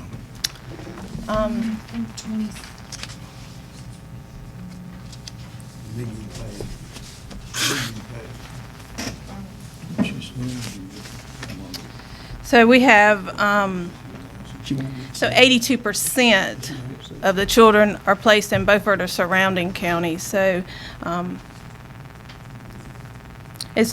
we have so many more children in Beaufort County right now than we've had in the past. I can get you that exact number, though. I'd like to know how many children we have out of county that we're paying this high rate for. I can Because get you- that has to I go can against get you the that. cost of the position. I mean, it's a business decision. Yes, sir. I can have that for you tomorrow. Okay. On page 406 in our book, Anita or Brian, the total cost of the service expansion is $44,799. Is that? They show a revenue offset, and they can explain that to you. That's their form. Mr. Waters, with the social work position, this different revenue streams that we pull down, most of our social work revenues are capped funds. We do have 1 or 2 that are uncapped, so the rate for reimbursement on this position would be about 25%, which is lower than some of the other positions that we have. So that's why the revenue is a little bit lower. And than you've it already used to be. taken that credit and it shows up as a 44,000. That's The correct. real cost would be 25% more.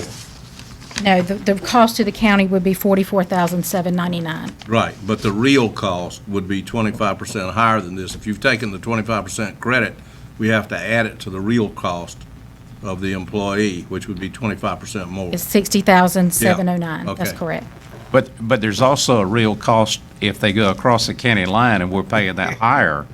Correct. And travel, time away from the office, different things like that. Can you, That's- you asked for, That's why we need to know how many are out of county, because it's a real easy decision when you get that information. I mean, at $1,000 per child per month. I mean, that's $12,000 per child. Right. And for some reason, I've heard the number, or either I've read it, or we've seen so many numbers. I was thinking it was around 20 children, but maybe I'm just getting mixed up. Okay. But if it is 20 times 12,000, that's a pretty big number. Yeah. Do you get any funds, do you get any funds from the state for this position? We would pull down some federal and state funds. 25%.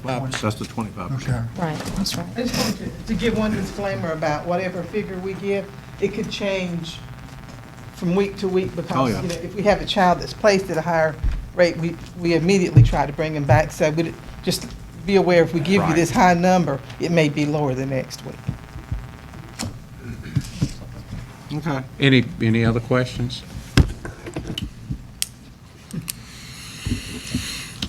It sounds like this could be a no-brainer if You got your 6 people.